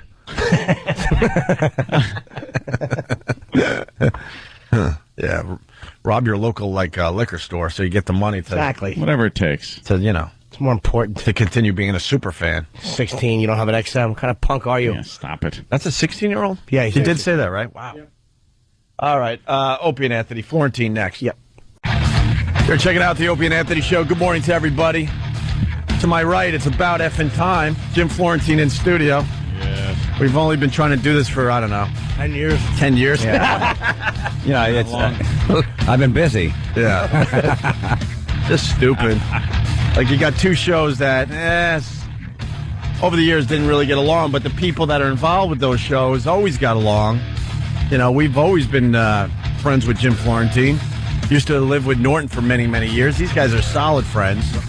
So, now you get to do our show. It was a little weird, because, Jim was on your show, I was on Howard's show, and we were living together. Yeah. And Jim got the sidekick job, and I was a regular on there, and it was saying there was some, stuff going on between the two shows, and we're just looking at each other like, I don't know. Yeah. I'm not getting involved. Sounds like a laid more- sitcom pitch. It really was. He's on one show. But we never brought it home to each other. Yeah. We were respectful like that. We didn't hold it against Yeah, when each you guys other. were pulling trains and stuff, it Yeah. never came up in conversation, Yeah. right? Yeah, when Jim was pushing my cheeks, we never brought that up. Yeah, that's got to be a tough spot for you guys to be in. Not really. Knowing that all that crap was going on and you guys are, It was a little on weird. opposite shows. Yeah, but I didn't really, we didn't really know what was going on. I guess that stuff was before, we were both on each But other. we never brought it up when I would see you, at the comedy clubs and stuff. You were just always a good dude, man. Really funny dude. No, look, you guys took a liking to Jim, so Jim's like, you know what, I got a good home here, and then they took a liking to me over there, and I'm like, all right, I don't know what's going on in the background, but I'm cool here for a while, and we'll see what happens. And then look, now we're one big happy family. Right. Very cool. Yeah. Took a long time. And because of you, I met Robin, and she couldn't have been nicer. And I know you guys don't go out anymore, so maybe I shouldn't be bringing this up. But she was very cool. It should be stated today. No, absolutely. And then, we met Anthony, too.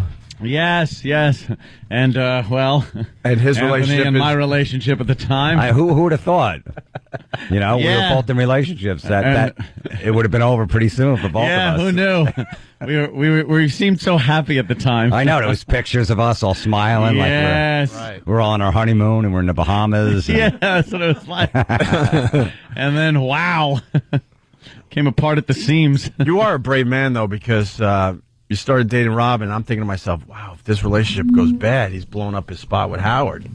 Yeah, I mean, look, there was risk, but I didn't care, man. It was like, she was cool. I asked her out on the air as a goof. I didn't think she was going to say yes. I'd never had the balls to do it off the air. Yeah. There's no way. And she's like, all right, fine, I'll go to dinner with you. We were both single at the time. And, we hung for a few months before, we're friends and stuff like that, just feeling out. She knew about my reputation. I told all the stories on the show. She's like, what am I doing with this guy? She's like, come on. And I'm like, look, that's just the way I am. And I'm like, that's why I was like, there's no way I could. Like, if I asked her off the air, I would get banned from the show because it would be I would put her on the spot. Like, are you kidding me? I'd never go out with you. Sure. But no, it was cool. She's really cool. Yeah, I can't say anything bad about her anymore. No, you know what she it was? Very, very cool. When you're used to these little girls, there's just so much drama and just so much crap with it, even though, I just needed someone at that time to just, be a really cool chick. Bring no drama to the table, and that's what it was. So you're back to the little girls? Of course. You miss them. I miss getting texts 175 times a day. The terrible twos are fun, aren't they? Yeah. I miss dropping her off, and a minute later I get a text, where you at? I'm like, I'm still in the driveway, all right? I didn't even pull out yet. Yeah, well. Yeah, there's definitely a price to pay for an ass like a snare drum. I know. There is. Hey, you have a Norton story that we haven't heard yet? Because you guys live together. I want to hear a good Norton story today. I don't know. Because he's got some dirt on How him. descriptive you can't really beat that. Well, obviously something Norton would be okay with. I'm not trying to dude, come put on. him in a bad spot. What could be out there that hasn't been said about That's him? true. Yeah, but actually dated the girl and was faithful. Keep it under your hat. It's horrid. Well, I just know, he kept different hours than me. I would go to bed at like 2 or 3. Yeah. Jim would go to bed at like 9 in the morning. Yeah. So I'd have to get him up at like 7 p.m. because not to miss his first spot. He's like, "Can you get me up at 7?" I'm like, "In the morning?" He goes, "No, at night." I'm like, "Oh my God." I'm like, "Dude, you got to get your life together." Right. By the time I got up, Starbucks was closed. He was angry.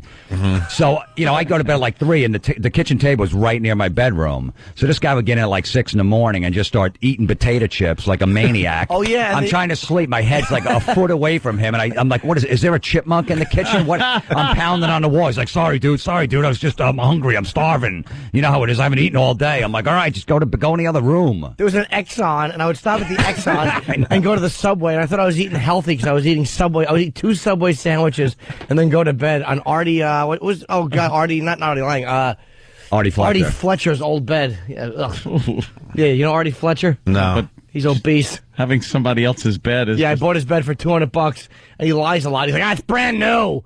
I'm like, "There's like coffee stains on it." I'm like, "This isn't brand new." Coffee. Yeah, and that guy never wore a bag either, so. It wasn't the first time Jim was laying in someone else's stuff. Yeah. Sure. Well, I'm sorry. That's right. That's fun. Jesus Christ. You really were bad back then. I was so well behaved on my I moved in with Jim, and it was like I was 30 and it was time to get out of my parents' house. And I was so well behaved I was quiet for a while, and then fast forward a month, I'm smoking in the living room. His girlfriend hates me. We did Cribs with your old place that you guys lived in together. With the mold and when everything. Cribs was a popular show, we did a few episodes ourselves, and we did a Norton Cribs, and you were living with him at the time. I thought I lived in some S-holes, but that place, wow. It was brutal. With the black mold where you guys, you framed pictures? Yeah, we put pictures over the mold. To cover up the black mold? Yeah. I went to the Englishtown auction in New Jersey for like $4 and bought these pictures that would cover a mold. We put tin foil on the wall to cover the mold. His bedroom was lined with tin foil. It was so creepy. It looked like he was trying to be fashionable, but he's just trying to stay alive. It looked like aliens. He was keeping the alien signals away. But we paid, it was like $800 a 2-bedroom for $800. Nice, right? And I had my girlfriend living there, so it was 3 of us splitting $800. Sweet. We couldn't beat them. We need to be in New York because we were trying to get into the clubs and all that stuff. Didn't they try to didn't they make that Section 8 housing or something like that? Like it went into some weird government housing after we left because the landlord lived below us. Really? Yeah. They did something with it. It was a dump. Great. He probably had to do that in order to refurbish it. Yeah. That was just moldy and ugh. Did you guys have bugs and other creatures? We had some. Yeah, we had some silverfish. Yeah. Oh, those things! I had those. Those things. And then all of a sudden the Spanish. I'd rather see a cockroach than those things for some reason. They just say filth. Yeah, and moisture. I know. Yeah. And then this new landlord took over, the Spanish dude, and within 3 days we had roaches. Did we have roaches? Yeah. Well, no, you were just moving out at the time. Yeah. Oh, okay. I probably just missed that. I probably missed the silverfish. I never had roaches. Ugh. Yeah. Ugh. Isn't that nice? Now look at you, living in the lap of luxury. Yeah, I know. Now he's in Trump Tower. Yeah. Well, now he's got like a shoe area. He was talking about this It's a morning. designated shoe area. You know how it is. You have to have a gentleman has to have a place to keep his shoes. And I'd like to meet a girl by there. I tell her. He's bragging about his California closets. Like, what happened to us? What? I have to have a nice place. You used to live with black mold. Yeah, I know. We had a living room with silverfish. It had like that old door where it had that like big keyhole. Yeah. So that's where we'd always bring chicks, and we'd watch each other through the little keyhole. It's like Psycho. But it was because Jim always has to pee, him every 5 seconds. So every time I'm watching it, I'm starting to be like, wow, this is getting good. I got to go pee, and I have to go run in my room. Make believe you were sleeping. And then if I wanted to watch Florentine, all I have to do is walk into the kitchen. There'd be 3 chicks laid out. I'm like, Jesus Christ, what a great life you have. Amazing. There's a picture of the silverfish. That's a good one. We'll put it up on O&A Radio. The place was infested with them, though. They were disgusting. You ever find one in your bed? No, because they were always in the walls. But I remember at one point, I think I counted, after it would rain, they'd be all over the place. I think I counted 5 or 6 on my wall at the same time. I was like 32. I was doing comedy for, I guess, 9 years at the time. 11 years at the time. Not be in that situation. Yeah. Yeah. So I don't feel guilty about doing well. Oh, no. I was in a dump. For a long time. A dump. Yeah, but it worked for us, man, because we used to have to drive like an hour and a half to get back and forth into the city all the time. So we needed to be near there, and we're like, oh, who cares? With no money pressure, because you come in and do $25 when I do a Comedy Cellar spot. So it was like we needed to be in a place where you could come in and do city spots without any financial pressure. It was great. Yeah. It was perfect. And I had one rule: no prostitutes in the house. Well, that's a good rule. You know what I mean? Because I was like, I don't know what they might go in my room and steal stuff and pilfering. So he'd just pull in the driveway and put like one of those sun visors up. So then the neighbors would see and be in the car with them. Did you really, Jim? Yeah, I did that at my house. My parents' house. I'd look at it like 2 a.m. I'd see the visor up. I'm like, all right, Jim's that old school visor. That was it was that cardboard thing. Supposed to keep the heat off of your steering wheel. Right. And it basically just kept the wig from bobbing, so my neighbors could see it. Wait, you did this in your parents' driveway, And I also, that's where I started doing it. And then there was like a little park, and you could occasionally get horsed by where we lived. But I didn't want to park around there because I was afraid of a cop. So I would park kind of right by the house because it was like a quiet dead end street, and I'm like, no cops would ever. You could always see who was coming. Right. Only the class broads you were bringing home. Oh, they were terrific. Yeah.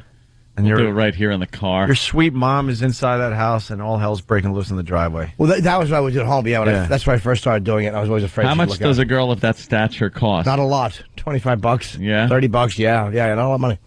Wow. Yeah. And Jim used to always take like the mason jars from that because he's driving around the city, and in case he had to relieve himself, he's like, I need another jar. Oh, that's a good. I've eaten fruit. He's like, can I have that? I'm going to drive around and look at some hookers tonight.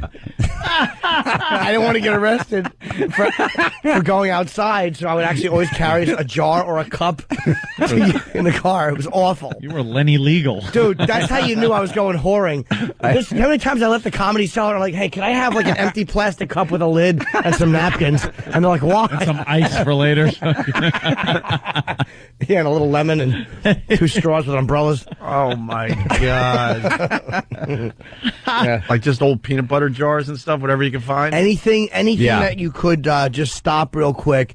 And, you had to. And I didn't want to walk outside half the time if it's raining or if it's cold out. Well, sure. And you don't want to get arrested. Yeah. Yeah, he doesn't want to get sick, from the rain or not. Yeah. Just go with a streetwalker. Yeah. And I'll tell you one thing. I know I've gone in jars before and things like that in a pinch there in the car.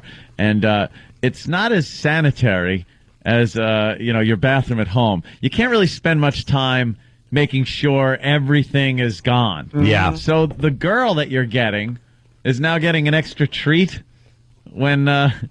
Here's what you got to do. There's always a kink in the hose. Yeah, kink in the hose. And you unkink it and like, when you ever shut the water off and then go to take the nozzle off your hose? Yeah.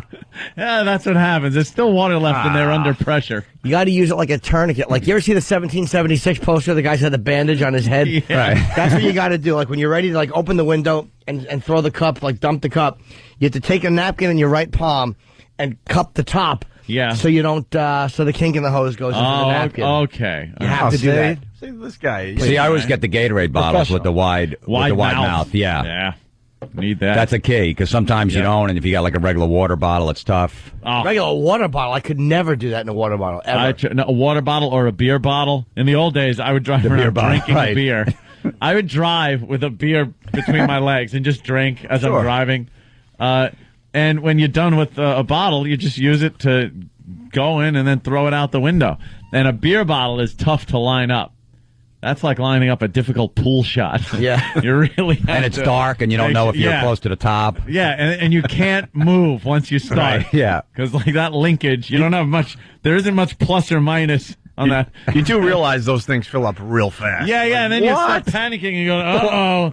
Let me feel here. I still got a ways to go, and we're up to the top of the Bud label. I used to keep the Gatorade bottle under my seat. And one time I had a girl in the car, and I stopped short at a traffic light. It rolled right under her feet. And she's like, oh, you got Gatorade? I'm thirsty. And I'm like, nah, it's been in there for a while. She's like, no, I'm like, no, we'll just stop and get some. I should have had her drink it, though. I should have. But she was nice. Oh, it's delicious. Lemon lime, my favorite. One of my favorite stories was he was going to a gig, and you had a Starbucks cup. It was a McDonald's cup. A McDonald's cup. And it was dark, and you didn't realize the bottom was like, I guess, what was it, leaky? Yeah, because I used it like 4 different times to go to the bathroom. So by the 4th time, it was like one of those plastic cups. There was a problem. It was saturated. And, what did you have to take off your pants and put them on? He had to drive to a gig with his pants off. with them on top of the dashboard. Yeah, with the heat cranking. It was like 90 degrees out because the bottom fell out. And I didn't know until about 45 seconds in. I had black jeans on. I was running late to a gig. I pulled over, took my pants off, put them on there, and just cranked the heat 400 that degrees. Must have smelled great. It was awful. And as soon as I got in the club, I went right on the stage, and it was all. I'm like, all right, look, I'll tell you what happened. I told the story, so I just said, stop looking at me like that. I take lemons and make lemonade in your pants. That is great, man. Cute story. All right, we're gonna break more with Jim Florentine, but you're playing comics. Yeah, comics this weekend in New York, and then also that metal show on VH1 Classic. That's right, man. Congrats on that. Yeah, me, Eddie Trunk, and Don Jameson. Starts this very Saturday. Cool. 11, Really, this Saturday? Yeah. What time?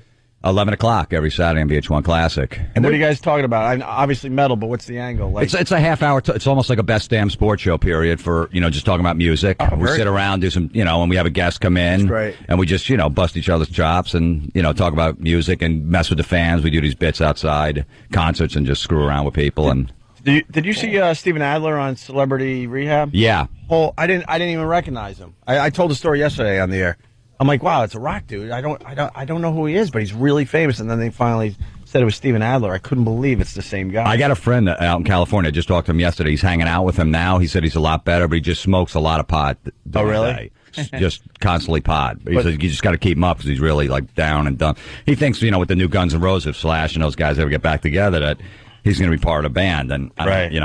It's he's sad, a mess. but there's no way he could. He took it way too far because it looks like he had seizures and strokes. Yeah, he had a stroke about he did have 15 a stroke, years right? ago. Yeah, because his mouth kind of moves when he talks and his eyes, and it's just it looks very tiring. That was always the joke. It's like, how many drugs do you have to do to get thrown out of Guns N' Roses? And he was the one that did. He got thrown out early. Yeah, he got thrown out right after these guys Appetite were for really Destruction. rocking, right? Yeah, right 87, before. 88, yeah, right before there? Use Your Illusion came out. Yeah, He's been out of that band for over 20 years? Yeah. Oh, man. Yeah. He was the first to go. Did he still have money? I mean, I don't know how the royalties work with music. I'm sure. And those guys either get paid forever or they get screwed on the contract. He never stopped working. He did a few projects on his own, and not Guns N' Roses money. If he wrote the songs on the first record, then he wrote. I think he wrote some of them. Oh, did he? I know Axl and Izzy write most of the stuff. He must have had a good deal because I read he was the one that found Axl through an ad, right? Yeah. Wasn't it him and Slash? It was him and Slash. Starting the band, they needed a singer. Wow. So those two were the original members, basically, and then they found Axl. So I'm assuming that has to mean something financially. What about, did you hear any of Appetite? Not Appetite, Chinese Democracy? Yeah. What do you think? I like it, man. I've got about 7 songs that I heard, that got leaked, but I think it's going to be a good record. It's not going to be Appetite for Destruction. That's what everyone's expecting. Right. Yeah. That was 87. That was 21 years ago. It came out today. Rolling Stone gave it 4 stars. Did they really? Out of how many? I think it's 5, right? 4 out of 5, I believe. The one song we heard was okay. We didn't love it, but I didn't listen to I was more of expecting it it to be a lot worse. Yeah. I really was, but yeah, Rolling It's Stone. a lot of November. There's some hard rock and stuff on it. It's a lot of songs like November Rain too. Mm-hmm. They start off slow and then they start rocking. I think it's good, man. It shows you that Axl can really write some songs. I mean, it took him 12 years to write them, so obviously they better be good. Yeah, no kidding. But I think he's the talented. I mean, Slash's stuff, but the Velvet Revolver stuff, I never really got into. It was all right. It was all right, but there was no song. smash hits off of that stuff. You're right you think about between Weiland and all those guys from GNR that they can write unbelievable records. Yeah. So I'm my money's on Axl. And the new band is good. I've seen them guys 3 times. Do they have Buckethead still? No, they got Bumblefoot instead. Bumblefoot. He's a Jersey guy from North Brunswick. I talked to him, yeah. He's a great dude, yeah. There was him and one of the dudes, a black dude, one of the musicians, right? No, they're all white. Maybe he's in the new Guns N' Roses then, not with Axl. Maybe he's, is Axl still in Guns N' Roses? Yeah, well, he's not going out as Axl Rose. He's going out as Guns N' Roses. Yeah. Okay. There was some black dude Eddie Trunk introduced me to. Maybe he was in the band and out, but I thought he was in the band too. There are a lot of lineup changes over the years, so it's hard to keep track. What about Black Ice? The new AC/DC I like album. it. Everyone's talking about how great it is. I like it. It's good. Look, it's same. Any of those songs could have been on an album from 1975 by AC/DC. Wow. They've never changed their sound. It's good. It's a good record. They know how to get the job done. They don't have to experiment with new sounds. They never. They know what works, and they just go, all right, it's just more of the same. And that's one band, even in the 80s, never went to the power ballad. Every other band went that way. Yeah. Wait, what's the closest power? Thunderstruck. Yeah, exactly. They got no slow songs besides like Ride On that was on the Dirty Deeds in 73. So Oh, that's okay. Very cool. True. All right, more at Florentine. He's great. He's really great in the comedy clubs, especially comics. COMIXNY.com. But it's Friday and Saturday? Friday, Saturday, yeah. All right, Here very in cool. New York on 9th and 14th. And when we get back, I think you'd appreciate this, Florentine. A new method of ingesting alcohol. Beautiful. This is amazing. We heard about the enema thing that people were trying for a while. I think it was wine enemas or something. Gets the alcohol in your system really, really fast. You know something? I've been so drunk off of wine just drinking it. Yeah. I don't have to get it in my system any faster by, going that route. It also came out very dangerous. Very dangerous. Did it? Yeah, you get alcohol poisoning really, really fast doing it that way. Yeah. But wait to hear of the new method. Stupid way. Right after the break, we'll do that. Opie and Anthony. We got a busy one. Opie and Anthony. In studio, Jim Florentine. He's playing comics here in New York City Friday and Saturday night. And then he's got the VH1 show with our old pal Eddie Trunk. Doing a metal show, right? Eddie's amazing. I've never seen a guy that knows more about metal. It's creepy how much he knows. It is unbelievable. He knows, what band, the drummer from Saxon was in when he was 14. Yeah. And he has his demo tape. That's true. We do a segment on the show called Stump the Trunk where we have some people from the audience asking questions. Good idea. Yeah, and he gets like 3 out of 4. I always throw one in. Like he was wearing this awful leather jacket. In wardrobe, they dress him up. Me and Don Jameson always wear like concert shirts. Yeah. And Eddie's like, "You like this?" And I'm like, "Oh no, it looks great." He doesn't know we're messing with him. I'm like, "No, it looks fine." He's like, "You sure?" I'm like, no, "Dude, it'll look good on camera. It will." And it's the worst thing ever. So he had this big puffy leather jacket. So I throw in a question, who was Ozzy's, whatever. And then I'm like, I don't know how this question got in here, Eddie, but Rubich started called and he wants his leather jacket back. So we get him every time. Set him up. Yeah. Wardrobe stinks, doesn't it? And Bear Grylls on our couch behind you, Anthony. Yeah. From Man vs. Wild. Of course. We got a busy one today, sir. Thanks for coming by to say hi. How many seasons have you guys done already?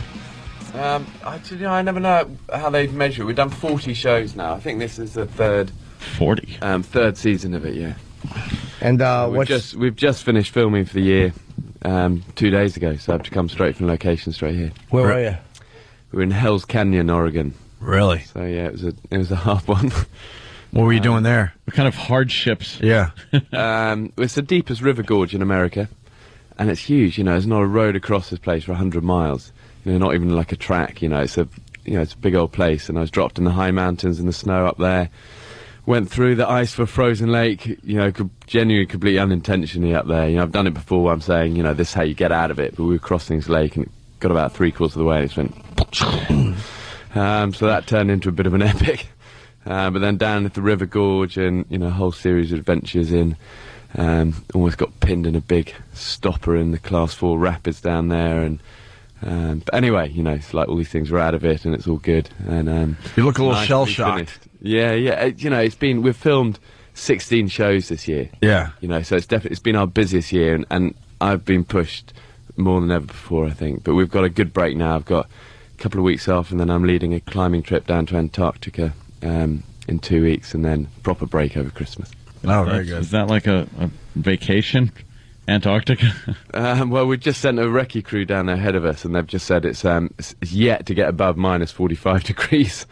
I was thinking it should be, it's summertime down there, it should be, minus 15, minus... Yeah. But no. It's quite cold at the moment. But where do you go on vacation? Like, you get to do all this cool stuff for work, so... When you want to relax. I get home, I get all my sort of old climbing friends ring me up and they go, "Oh, let's go climb." I go, "Do you know what?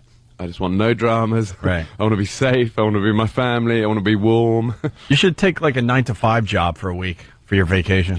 Like an office gig. Right. Cubicle. Right. The thing is, I've just, over the years, I've made myself 100% unemployable in anything sensible, I think, now. Yeah. How do you get out of the rapids? Because a lot of people saying there's a little chatter around that you almost bought it. In the rapids. Yeah, I was, rapids are always scary. I think you're so powerless against these really big forces of nature. But, it was fine and I got out of it. I mean, the biggest danger actually often in these big rivers is the cold. You get so cold in these things. Yeah. But, you forget it all. I kind of, literally have such a dull memory. I get out of these places and you forget about the mosquito bites or the snakes or whatever. And and everything's great, and it's nice seeing you guys again, and it's all cool. What do you do in Antarctica? It seems like an awful place to go. What do you do? Is there any chicks there? It's a place I've dreamt of going there ever bang since seals. It's bigger than China and India combined, but with a population of like the handful of this room. So we're exploring some of these coastal ice shelves that are about 800 foot vertically straight up ice walls where the Southern Ocean meets the continent, and we're using these bioethanol powered little jet skis to explore that, and then we're climbing up one of these ice faces, sleeping in these porter ledges, these hanging bivouac stuff. Jesus Get over the Christ, top, and then we're trying to haul these jet skis up, and then we're using the wind to kite ski across the ice. We're heading into the big mountains. There's one very remote unclimbed peak there that we're trying to climb, and then we're using these electric powered paragliders to fly out of there. So it's the whole thing's promoting alternative energy and the stuff we can do with it. And then home for Christmas. I've seen just do it in front of a green screen. Yeah, really. And then put all the stuff in later. What's nice for me is that I do so much of this Man vs. Wild, and it kind of does take over a lot of the year. And ultimately, though, I'm doing Man vs. Wild because I've done so much of this other stuff before, and I kind of want to make sure I don't lose touch with what I've kind of always done. So I'm going with 3 of my best old army buddies, and we're heading down there, and no cameras, no nothing, just us guys. And wow, for me, it's a real joy. It's what I'm really looking forward to. How do you sleep on the side of a mountain like that? I've seen those things. How do you get a good night's sleep? It's a hammock that you nail into the side of a mountain, pretty much. That's the most insane thing I've seen. Yeah, no, I'll tell you at Christmas time. It's see how it goes. It's not comfy, and it's small, and you can't roll over because you've got a 300-foot drop. But yeah. They're worse places to be. We've all slept somewhere, and you think you're in your house or something, realize, oh wait, I'm in a hotel room. I imagine the same thing happens as you're on the side of a mountain. Oh, well, that's right. You're right. I mean, the cameraman we have on Man vs. Wild always sleepwalks.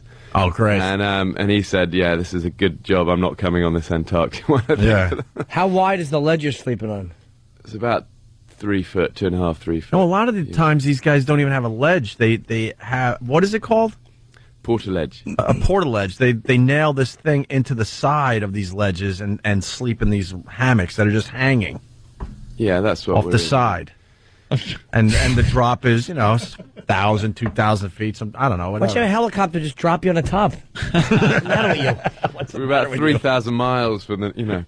It's but it'll be an amazing experience, I think, to be this place that literally is so vast. I think it's hard for us to get an idea of just how remote some of these places are. And we film Man vs. Wild all over the world, and people sometimes say, where can you go? You've been to all these places, but I find the more places I go, the more I think, flipping Nora, we're not even scratching the surface of this, and I need 10 lifetimes to get near it. And it's you go to Hell's Canyon. You guys probably haven't. Have you heard of Hell's Canyon? No. Do you know what I mean? It's one of the great wildernesses in America, and nobody's heard of it. And that's what's amazing about your country. You can just keep going to these places, and there's no roads. There's vast mountains. There's just unbelievably beautiful scenery and dramatic landscapes, but people don't know about it. See, there's plenty of room. Drill.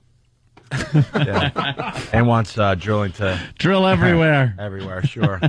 In the new season, you're going to be wrestling a boa constrictor?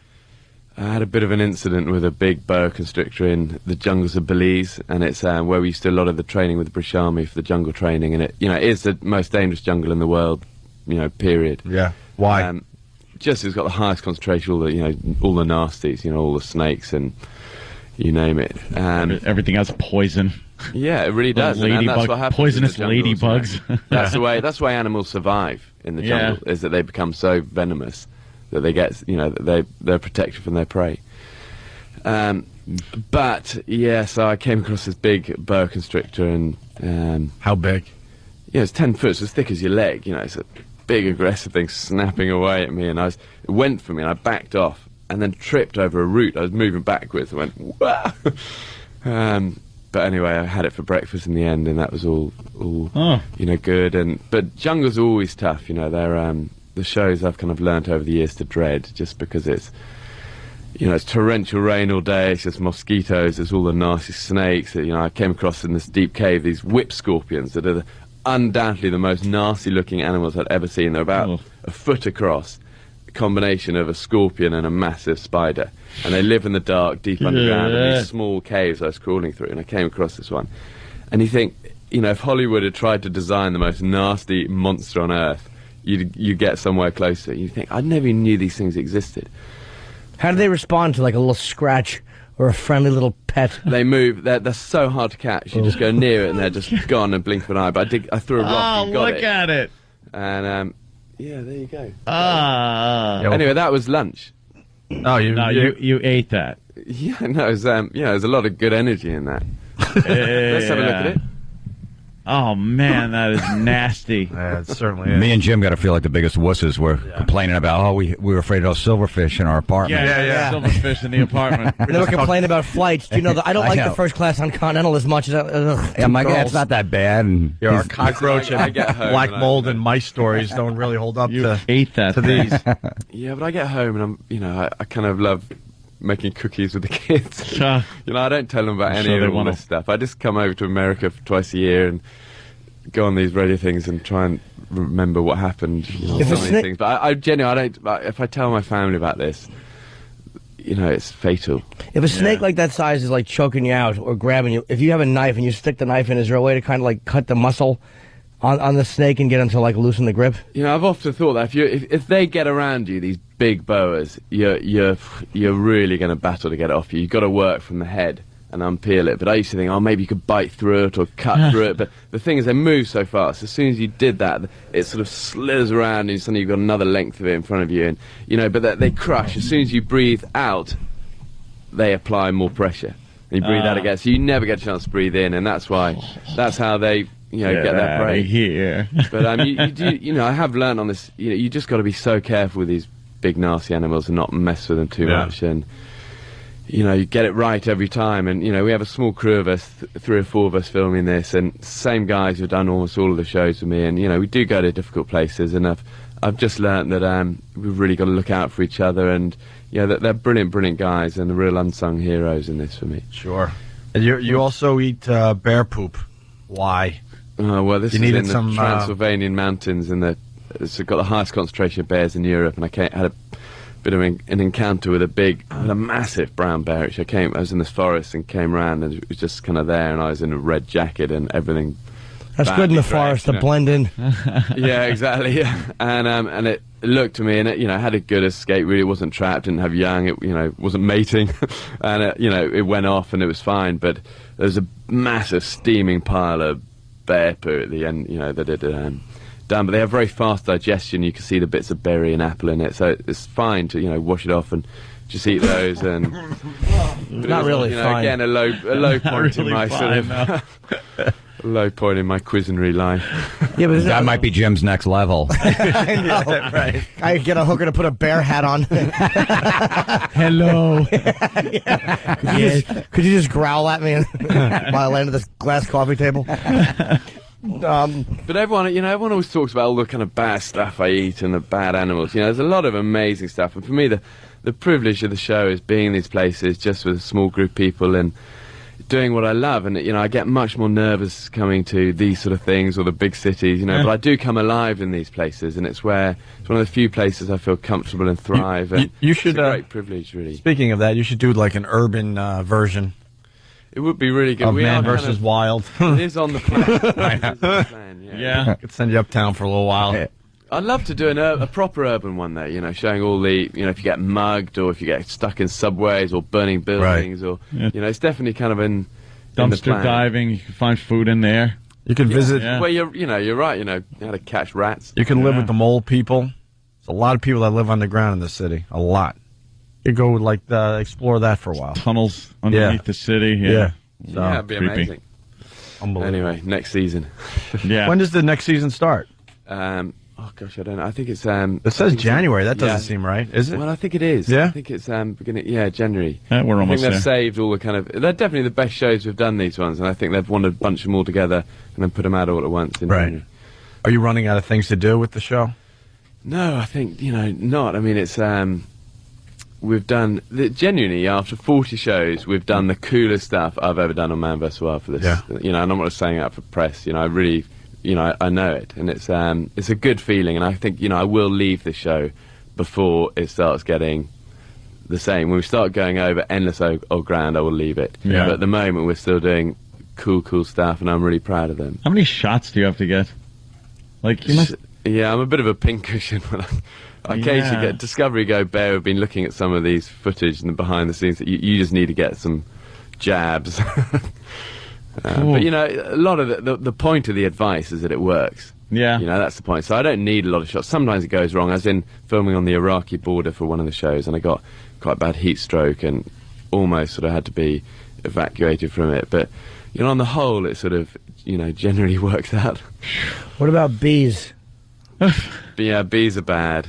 Bees are What bad. about bees? I don't know. I don't like bees. They bother me. Yes, they hurt. Well, did you see that show I got stung by all those bees? No. Oh, literally my face. Did you not see that? Look at it. I didn't see that one. Look up. Yeah. Type up Yeah, pop bee that up sting there. or whatever. It's like That's sick. my face is literally like an elephant. And I was trying to get some honey. I was in Mexico. I was trying to get some honey out of this thing, and I'd smoked them and I'd wrapped myself up, but I'd left a little gap here, and these bees just went. And it was fine, but about an hour later, literally, I can't see. I'm in the middle of the desert. I'm trying to kill this big pit viper as well, and Simon, the cameraman, directing me to where the snake is, and it's sort of coming at me. And anyway, I kill the snake, eat it, pee inside the snake skin, and then have that around my neck and drink the pee out of it the next day in the salt pans. But literally, my face is still like a balloon out there. Ah, look at his face. So wait, did We'll put that up on our website Oh too. wow! Did you get nailed? Is there footage of you getting stung? Yeah, it's all there. I want to see that footage. So you look like Keanu Reeves. Without eyes. That's not a compliment. A Chinese Keanu Reeves. Yeah, right. Wow, there's not even a hint of an eyeball there. That's amazing. So wait, you were reaching into a tree for honey? Yeah, it was in a sort of little cave, but they're nasty African bees and aggressive ones. Every time you come in, I try to think of the craziest thing you've done that I've seen, because I watched the show. The camel thing, I think you still haven't topped. Living inside the camel carcass. Oh, doing the old Luke that Skywalker. was just, Me and Jim did that for 3 years. Can't you just bring a Cliff Bar with you instead of trying to get some honey, you know? Right. They're nutritious. But, you went to Turkey for the new season? Yeah, we did. I was in Istanbul once. Istanbul's beautiful. Amazing. But I'm sure you weren't just walking around the streets like I was, looking at dumb rugs. Well, we had a nice Would you see Pacino there? Yeah.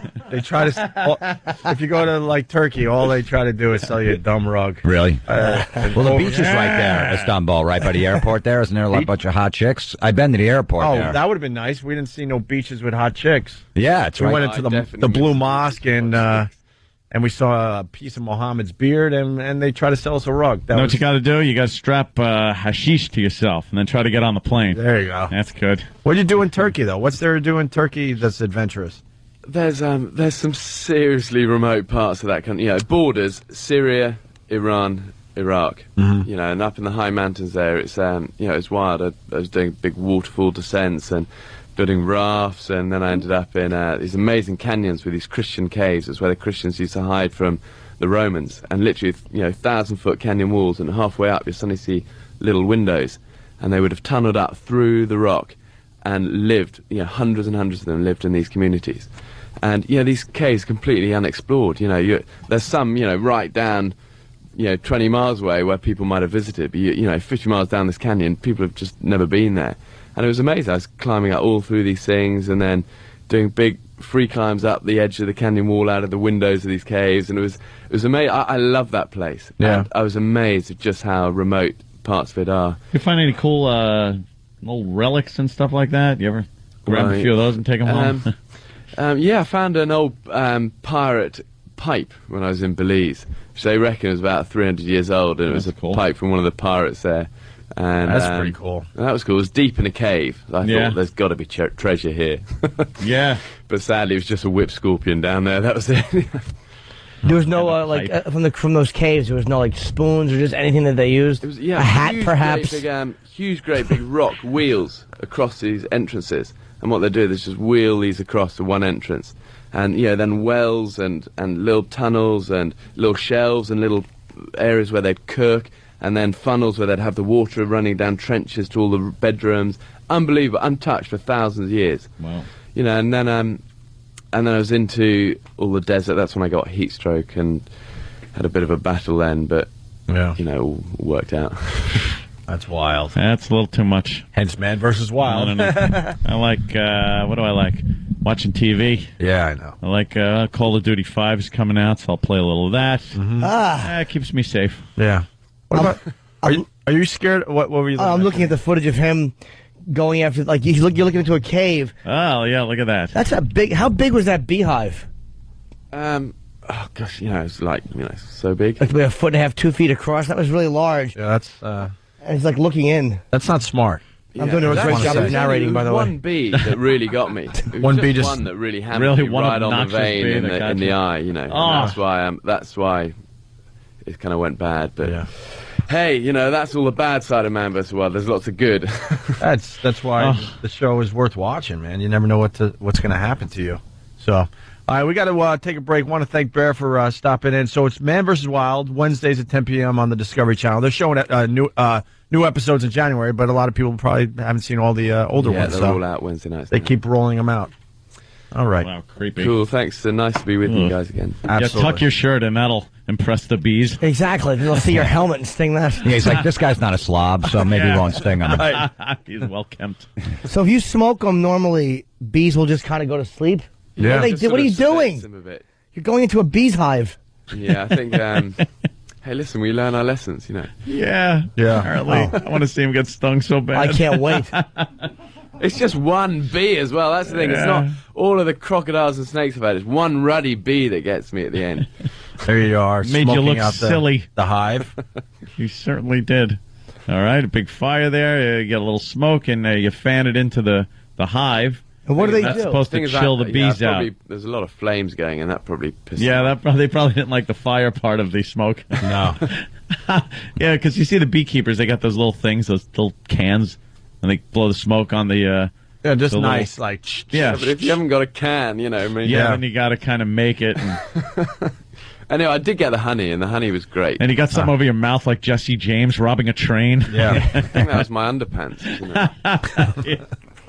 Yeah. And one bee gets them. You got the honey, though? Yeah, and he said it tasted good. We got to take a break. So, Bear, thank you so much. Man vs. Wild, Wednesdays on the Discovery Channel. New episodes January, February. All right? Thank you. All right, we'll continue with Jim Florentine in just a bit. Opie and Anthony. It's Opie and Anthony. Norton's got a book signing. You got a lot going on, actually, Jimmy. I got 2 signings this week. Tomorrow, Wednesday. I haven't been to Staten Island in probably 10 years. I'm doing Barnes & Noble on Richmond Avenue at 7 p.m. in Staten Island. The K-Rock girls will be there. And then Thursday, I continue my whirlwind nice location tour to Borders in Providence, Rhode Island on Providence Place. That's a 6 p.m. signing. And then I'm heading up to Boston to do the Wilbur.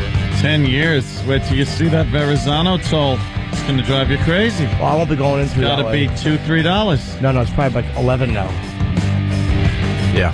It is. You used to have a joke about the Verrazano. What was that one you had? Oh, boy. Like it was $7 or $8 for... You don't remember it? I don't remember. It was $7 Well, for... I'm sure Jim does. I don't know. I don't remember it, actually. I'm sure it was something about AIDS. No, it was probably something really, like, just very not well thought out. $7. Do I get a hooker or something? Yeah, yes. Just something like A plus B equals C. Yeah. It's probably some basic crappy joke. Some basic formula joke. Drive across the bridge while you eat obese primate. Oof. Remember that one, Jimmy? Yeah. Well, you know what? He's always been disgusting since the beginning, because I started with him, and I remember the first gig I got him, I was running this open mic, and he did some joke about having sex with his grandmother in church. Yeah. And with his mother watching or pushing on, I don't know, whatever it was was And I remember this booker saw us there, and he was booking these little rooms. Is that Casey? Yeah, and he goes, that little kid's a Nazi. He goes, that kid, don't ever put him on stage anymore. I go, nah, he's a nice guy. He goes, a nice guy, look what he's talking about. A week later, the guy calls up, he goes, look, I need an MC, bring an MC with you. I bring him. He shows up, it's the same booker. He goes, come here. He brings me in the back room, he goes, that kid's not going on my stage. That kid's a Nazi. And I'm like, no, he's fine. He's not dirty. He's like, what do you mean he's not dirty? I heard his act. And I told Jim, I go, Jim, you got to cut that joke out. He's like, all right, fine. And you did, and you got $25 for the gig. Yeah, I saw a photocopy. That was Coast to Coast Entertainment. Guy's name, I think it was Casey Martin, who was the booker, and he gave me some early work. You and gave up your principals for $25. You bet I did. I soft shoed. But Jim used to follow, I started about 6 months before Jim. He used to come to my gigs at this one place and sit right in the front table with some other guy. Tyler, my buddy. Tyler, this black dude, and just stare at me while I was on stage. And it was like early 90s, late 80s, and I wear the tight pants. I had long hair, and he would just stare at my crotch, and he'd just make me uncomfortable. And I tell the owner of the club, I go, get that guy out of the front. He always comes to my shows. He's gay. He just stares at my bulge. I couldn't help it. No, you couldn't not see it if you were in the first 8 rows. You guys become friends after that. I thought he was such an ass, too. I'm like, this guy Pat Gaynor's like, I'm going to introduce you to Jammin' Jim. And he had his snakeskin boots on. I'm like, ugh. Who is this guy? He had quite the look back then. I didn't want to meet him either, believe me. Yeah. He's like, no, he wants to be a comic. I'm like, are you sure that guy doesn't want to be with me? He's like, no, I think he's straight. Yeah. When did he get rid of the Jammin' Jim? Yeah, about 3-4 years. And I used to DJ on the radio, so I just used that name. I was like a rock DJ. Sure, why not? And I had headshots, so I'm like, I'm not going to pay for new headshots. Yeah. Jim Florentine in studio playing comics this weekend here in New York City. COMIXNY.com. Friday and Saturday, and then him and Don and Eddie Trunk have a metal show this Saturday at 11. It's every Saturday at VH1. VH1 Classic, man. Yeah, it's good. Eddie's been really good. How many episodes they give you? We got 8 the first season, and we already got picked up for a second season as an air yet. Nice, very good. What people do you have coming on? Ace Frehley, Rush, Brian Johnson, Angus Young, AC/DC, Jesus. Twisted Sister, Yngwie Malmsteen, Lita Ford. Yngwie. You get to hang with all those people? Yeah. Oh, wow, man. I think of you every time when someone's in there, him creeping around. I got to get a picture. Yeah. Believe me, I would be a problem. How was Ace? Ace is great. Because Eddie's good friends with Ace, so Ace doesn't even remember any of the stories. So he's just said, tell that one. I don't remember it. He's like, I did that? Really? You get a lot of that? He likes, he gets along with Gene, actually, though. I thought they hated each other. No, did you just say Gene Simmons? Yeah. You didn't bring up Gene, did you? Why? What jackass? Oh, my God. That's that bastard. Oh, boy. Ugh. Who's mad at him? Oh, Gene Simmons is a douchebag. He's just a tool. He's a self-promoting ass who thinks he could get whatever he wants in this world. But you can't, Gene, can you? You couldn't, could you? No, he didn't really care until it hit him personally is what he's getting at. One time he went over to WB11 and tried picking up on my chick. Yeah. WB11, were you dating her in 97? Or wherever it was. CW11. I should remember the C part of that. Yeah. Why don't you just say WPIX? Yeah. Well, they brought that back. He was banging Phil Rizzuto. Picks. Officer Joe Bolton. Going way back. Yeah. Captain McCarthy was his name. Yeah, it was. So he tried to pick up your check? Yeah. And at the time, she had told him, look, no, stop. Because he was like pushing himself on her in the office, like everybody was watching, and it made her boss later on go up to her and go, what was going on with him? Like, what's his problem? And she tells me what Gene is pulling, and but before she told me, Gene came right from there to here. So I do an interview with him. We're doing the interview, and he starts like talking about how maybe tonight I'll have sex with your girlfriend. Something, and I start laughing. I'm like, what? Right. Like he's just throwing it in as a jab to me, knowing what he knows, me not knowing what happened. Okay. And it was kind of serious at the time because he was being a real douche about the whole thing, and making me look like a sap, like a douche. So Gene Simmons can kiss my ass. He's coming on our show promoting his garbage, his Kiss garbage, and and meanwhile he's personally disrespecting me. Yep. And the girl that I was going out with at the time, that I don't care now if he tags with the whole band, but whatever. But at the time it meant something. At the time it was like it really pissed me off, stupid Gene. And then I brought up his dumb porno movie that he put out because he's trying so hard for attention that he's got to put out a porno. One of these, the tape got out. Oh, did it? And there he is doing the slow-mo hump. What a lousy lay. It was bad. I didn't see it. Yeah. Oh, horrid. Just this slow lumbering. Mix it up a little, Gene. Mix it up. God damn. He's just the one position, just same speed. The girl looked thrilled to have him on top of her. Ugh. Yeah, especially if you're taping it, you're going to want to put on a performance. Do something. Yeah. Grab an ankle. Something. You didn't say it's black and white? No. It's not a good movie. No, it's awful. You got it, then? It's not that horrible. impressive. And you would think if Gene Simmons was going to make a movie, he'd like tie it into the Kiss thing and, show that he could still, when he was on stage and that tongue would come out, like show a little action like that. Wear a Kiss condom. Something. This lumbering, slow motion. Bruh, bruh, bruh. Look at him. Look at him. Yeah, here I am. I'm going to get this girl. Yeah. That's what I'm doing. This is all you're going to get from Gene. This is all she gets. And this will cost you. Right now he's thinking of copyright infringements that are going on all over the globe. The Kiss logo. She tried. How could I screw over other bandmates for money? Yeah, something went on because she went to grab his hair and quickly moved her hand. Like of course, because it would have come off on her hand. That head of hair. Stop it. Look at this lucky girl. What she gets. She is sexy, though. That's what she's getting. Oh God! What are they on, a bathroom rug? No, it's a bed. Is it? Yeah. That's some looks like a crappy bed too, Gene. It's like an Afghan or something on top of the bed. Anyway. Before we... She's got her shoes on. He's got his shoes on. What is this? Doesn't even take his pants all the way off. Is he wearing socks?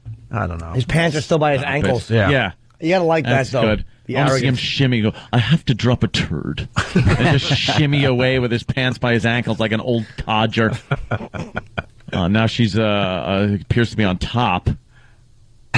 Look at him. There's He's no chewing effort. gum. He's chewing gum in the middle of it. No effort Just is he chopping away putting on the gum. forth.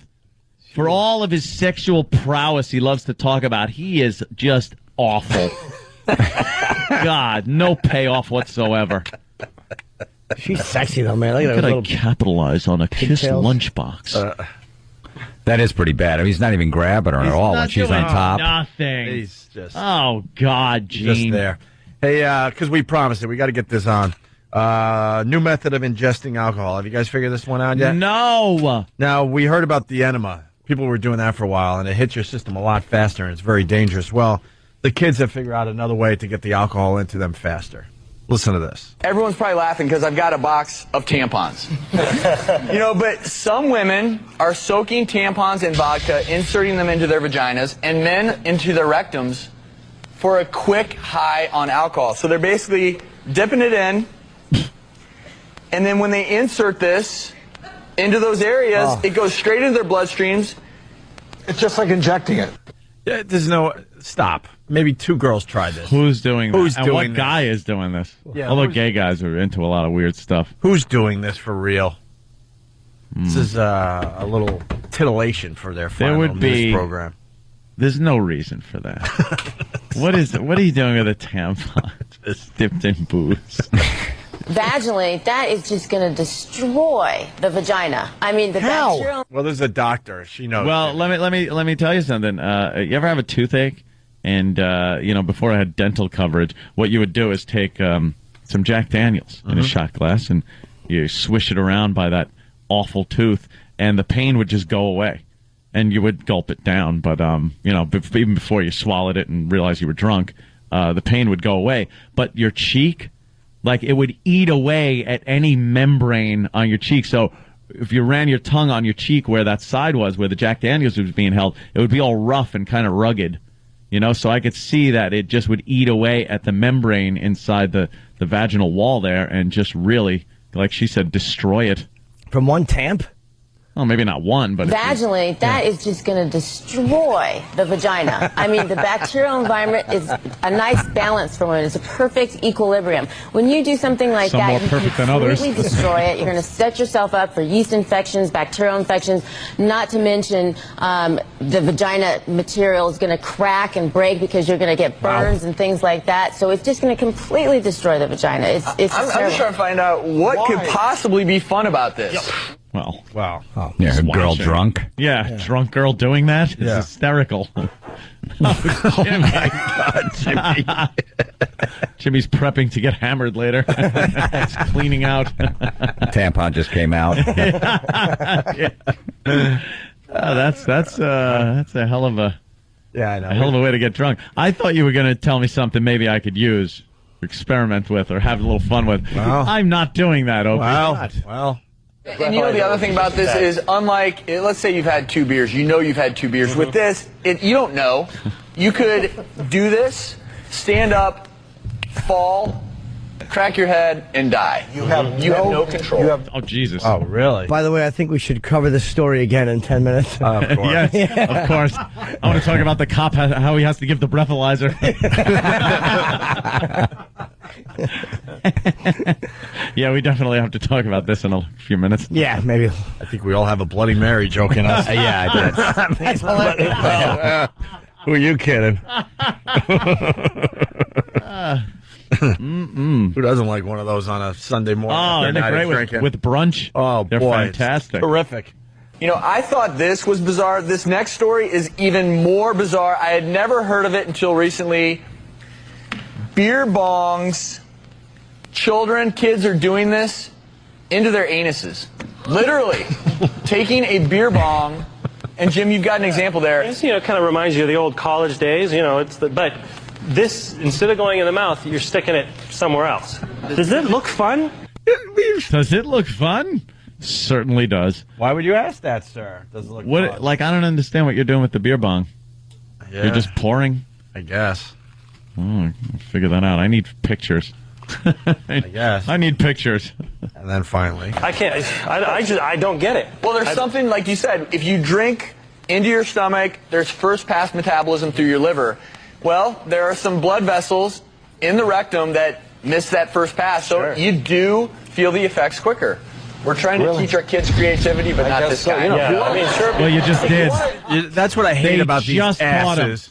Hey, you get drunk quicker. They just turned a lot of teenagers onto a new method. Bypasses the liver. They make believe they're like getting the knowledge out there, to watch out for this, but more people will now do it because of their dumb report.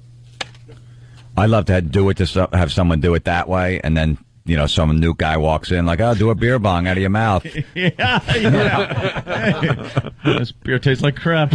Jim, I'm sure you were a big drinker back in the day. Do you do anything creepy like that? No, never anything. It was always just out of a bottle. Never anything fancy. It was using Meisterbrow. There was no grain alcohol. No orifice involved. No, I never did. None. I used to snort vodka as a goof. No. What are they? Yeah, they called it what? A Chili Willy or something like that.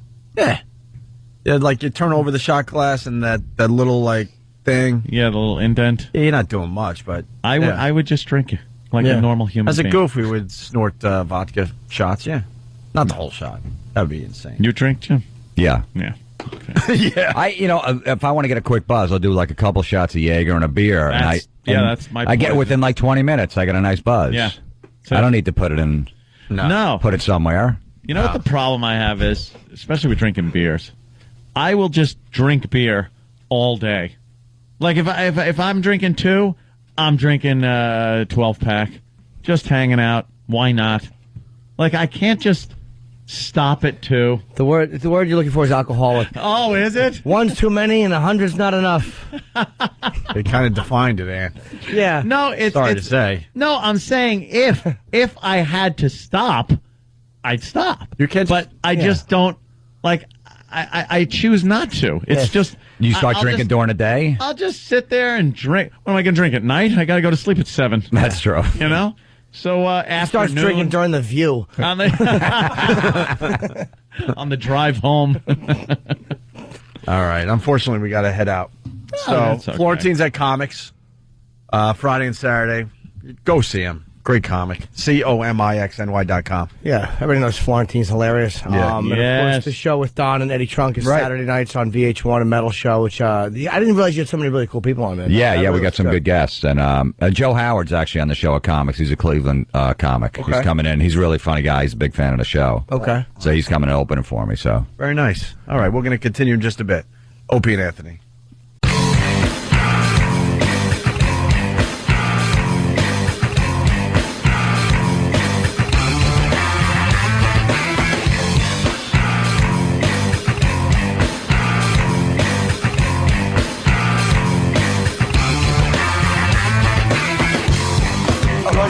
Yeah! Opie and Anthony. Hi. Jim Florentine. Don Jameson. Yo. We were talking about tampons with vodka, pussies, and assholes. See the difference? See what we do now? Have a straight conversation. Now we can talk about the Bloody Marys and... Yeah, I feel like I was hanging out with my family at the Thanksgiving table and I couldn't talk about it. And now we're in the basement with the guys. Yeah, it's just like loosening our belt buckles and talking like men. Right? Yeah. Look at that. Yeah, I know. This is great. Now we're in the studio with like 10 TVs, so we're constantly distracted. We do this all day. It's like we're talking about something, and they go, "Look at that!" I know I say this almost, well, not weekly, but you sure there wasn't a TV that used to be right there? I keep thinking people are pilfering. Are they starting to take shit? Because if I would, this business is so like on shaky ground, I would just start taking shit. That's what I did. Yeah, leaving with stuff. When I knew they were changing formats in Buffalo when I worked up there, I'm like, oh man, this is a great opportunity. I went right to the prize closet and I took all the CDs and stuff. Box sets, everything. Concert tickets, Buffalo Bills tickets. I destroyed the place. And no one cared. That was the beauty of it. They didn't come after me. They're like, yeah, well, we got you in the end because you're fired. I'm like, all right, but I'd leave with some nice... consolation prizes. Some swag. Some swag, right. Were they switching formats or are they just getting rid of you? Yeah. They switched. And then I think Opie made it through. I'm sorry. I thought you made it through that one. Well, they fired all of us, and then they sat a few of us down and said, well, you're not really fired. I'm like, well, thanks. They say, good, I stole all the shit, and I'm not even fired, you idiot. I forgot about that. You're right. But then they went Younger Rock, so like I had the Yes box set. We're not playing Yes anymore, Yeah, you're right. Yeah. But they should have maybe sat me down ahead of time and then gave me the wink in the conference room when they were firing everyone. Like, everyone's fired, but you know who, wink, wink. Right. Where's our scummiest intern? Do we have one today? I don't know. I want this weird thing every day. I'm really difficult. A fucking pen, and there's never one here. All I want is something with ink in it. Really? It's fucking irritating. You want cakey, not flaky? Is that what you're getting at? No, I don't want cakey, not flaky. They're talking about Starbucks all over the place because their profits are down 97%. I want gamey. You want gamey? Yes. I need a little fucking douchebag to go out and get my goddamn Call of Duty 5. Oh, nice. Nice. Travis, where's the intern? What the fuck's he doing? We only have one today. I know, but I want a pen on the table. I can't send him out for a game if we only got one. Fuck it. Yes, you can. Oh, why don't you do it, Travis? You don't do anything. I'll go do it. I'll buy myself one. All right, go. Look at him. That's right. I don't care. Get Anthony's Call of Duty game. Pick me up some Melba toast. All right. All right.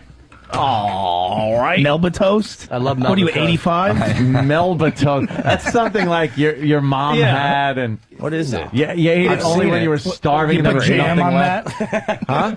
You can go home and watch Murder, She Wrote? Yeah, you put marmalade on that? I was only kidding. I don't like Melba marmalade. Have some orange marmalade. Toast. My mother used to buy the worst fucking shit for just snacking because she was constantly like, trying to keep her weight down until she found Coke, which was great. She didn't have to worry about it. But she would, because she was a cocktail waitress, so she had to be, thin. So she would get Melba toast and fucking like this diet coffee soda. It was everything she knew kids would never fucking eat, and then put it in our room. And then it was like the AIDS diet plan. She had the chocolate AIDS diet plan, Right, yeah. which in hindsight is hysterical. You ever hear those old commercials? Oh, those are fantastic. Yeah. From AIDS. Lose weight with AIDS. Wait, we got to play one, though. Yeah, I'd like to hear that again. We got to play one. With AIDS, the pounds will melt off of you. Yeah. I bet they will. Fucking Brady Bunch theme music is playing behind. And then what's the chocolate ones? Yeah, that was AIDS. That was called AIDS. Yeah. Right, okay. But I used to, did I eat the AIDS? Oh, did I love those AIDS? I'm sure Jim has too. Yeah. Same chocolatey mouth when he's done too. We got one of those there. All right, listen to this. I was overweight and embarrassed to go anyplace. AIDS helped me get back into a size 12. The AIDS diet plan helped me get back into a size 6. AIDS helps control your appetite so you lose weight. Yet AIDS lets you taste, chew, and enjoy. And the appetite suppressant in AIDS is not a stimulant. AIDS helps me lose the weight and has nothing in it that could make me nervous. Question: why take diet pills when you can enjoy AIDS? AIDS helps you lose weight safely and effectively. Use only as directed. This couldn't have been worded any better. I know, yeah. If they said, enjoy this chocolate that's shot out of a cock all over your face. It couldn't have been worded better. I like the one, I'm down to a size 12. Yeah. Thanks to AIDS. Yeah. Thanks to AIDS. What kind of an unfuckable monster were you before that? You're down to a 12. Big sloppy-titted retard. But imagine you own the AIDS, and then the new AIDS comes in and destroys your fucking because that was company. AIDS. Like, Once the AIDS came out, it pretty much ruined it. Guys, we're going to be rich. AIDS is really taking off. Who wants to buy stock? We're going public next week. What? Rock Hudson, what? Like, whoa, shit. Yeah. Let's get back to the alcohol tampons. Just call it fucking pancreatic cancer and try again. Lose weight with pancreatic cancer. Yes. We got to get back to the alcohol tampons because we didn't do that story justice. We say hi to Mike in Ohio. Mikey. Oh, yeah, Mike. Hey, guys. Love the show. Mike? Hi. What's up, Mike? That newscast you had on earlier that you all make fun of, that is very informative. Why? Well, now if I go out, and catch my son out behind the garage with a funnel up his ass, I might not have thought nothing about that before, but he could be drinking. Well, wouldn't that be a relief that he's, like, drinking? If you see your son with a bottle up his ass? A funnel. Oh, a funnel, you said. that's different. Oh, I'm sorry. Yeah, that's okay. There's some things I guess you could have up your ass and your dad's not going to be concerned. Well, you don't want your kids drinking. That's bad. All right. Bye, guys. Yeah. Dave the trucker. Dave, what are you hauling today? Lumber. Lumber? Yeah, That's boring. In the year 2008, I don't think we need to be moving our lumber around. Exactly. Well, hey, it gives me a job, so. All right. But no, that the tampon, the girls been using that for years. Wisconsin and Minnesota, the high school girls been doing that. All right. That story really climaxed nicely. Yeah. I'm so glad we attempted the bit pyramid that Eric Logan taught us. Remember? All I want to do is hear about a tractor trailer spewing lumber all over the road and the driver being killed. That would do me. All right, Did you see footage? Somebody sent me a link to that truck going around a turn somewhere and it fucking flipped over and went off the side of the mountain or whatever. Oh, no, I didn't see the side of the mountain You one. don't see, well, I think it was. It was, they don't show it going up the side of the mountain. You just see it fucking roll. It's being shot from a dashboard cam, and you see it roll, and then there's all this smoke and stuff, and the truck, whatever vehicle is filming, drives by, and you don't see the truck anymore. It just disappeared. Was he okay? I hope. He couldn't have been. I hope. Well, now that I think about it, he couldn't have been okay. We have to be getting, and I'm the last person to fucking bring this psychobabble shit up that they always do when they talk about what you can see these days and everything. But we have to be getting desensitized. We are to the shit that's going on. Because of, like, I've popped shit up on the web. Remember, I would always say I'd never want to look at, like, the dead shit and the, like, ripped apart stuff. That stuff, anything sexual's fine by me. I'll fucking look at girls shitting in each other's mouths. I don't care. Whatever it is sexual, it's hysterical to me. Gay porn. There was a day, all the guys were in the office just watching gay porn, laughing our asses off at how silly one man looks sticking his dick in another man's asshole. It just looks funny. Right. It's funny. Them kissing, I can't look at. It's awful. But fucking is hysterical. And like any of that, I'll watch it. Any of the disgusting, like, here's fucking somebody that was in a motorcycle accident at 100 miles an hour, like laid out 100 yards long, their legs and shit. I can't watch that. I've just started to be able to look at stills, though, where I'm like, well, that's kind of fucked up. And then I start thinking, in a month or two, I'm going to be looking at videos of fucking, that you thought you would never look half at. dead in the street. Yeah. And jerking off to it. Yeah, and just like pounded my meat to it. Exactly. Like I could look at insurgents and shit like that in Iraq. I can look at that shit. I can't look at our guys, but I can look at their side getting fucked up for some reason. That's fine by me. Go to Bloodshows. Weird, man. Bloodshows.com is a site that I wouldn't Bloodshows? Bloodshows.com. That's the bad one. Fucking awful. And I watched a reaction shot of a bunch of brothers in a room, and they're watching a Chechnyan beheading. And the brothers were hysterical. They're like, just completely freaking out.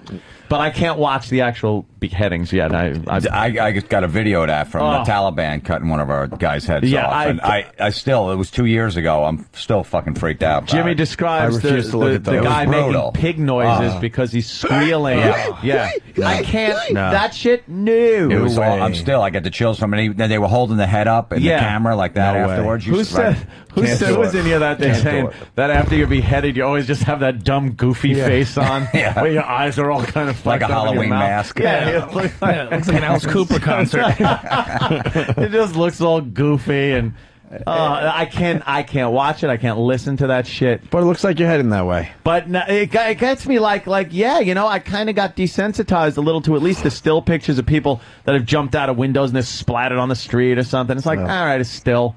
I'll look at that. Oh, fuck, or that shotgun guy to the head where it's just split open like a Y. Yeah. Like I looked that at politician guy? Oh, no, Liar. I've watched that. My That's favorite pretty video of all twisted. time. But no, this is some guy that committed suicide and his head blew open like when in T2 when the T-2000 got shot in the head and it split apart. Right. But his didn't come back together again. It just kind of stayed in that Y shape. We're like so desensitized to violence and just bloodshed and guts and sex too. Yeah. 2 girls in a cup. Yeah. 2 girls, 1 cup. That put me over the edge. At first, I couldn't watch it. I was like gagging and stuff. Now, I'll fucking show it on Thanksgiving. I don't care. It's one of those videos that I find it fantastic now. Looks like Tasty Delight. I know it's a Dairy Queen. That's easy. That's easy. The worst video on blood shows. I mean, there's a lot of them. There's a couple of people being burned alive, which are terrible. That's gotta be fun. Dude, there's one Islamic punishment video. That hurts. Where there's a well or a pit that's been dug and there's a fire in it. And they're like, Allah Akbar, and they're like throwing gas on these 3 guys that are tied up, and they just fucking... Do they know what's going to happen?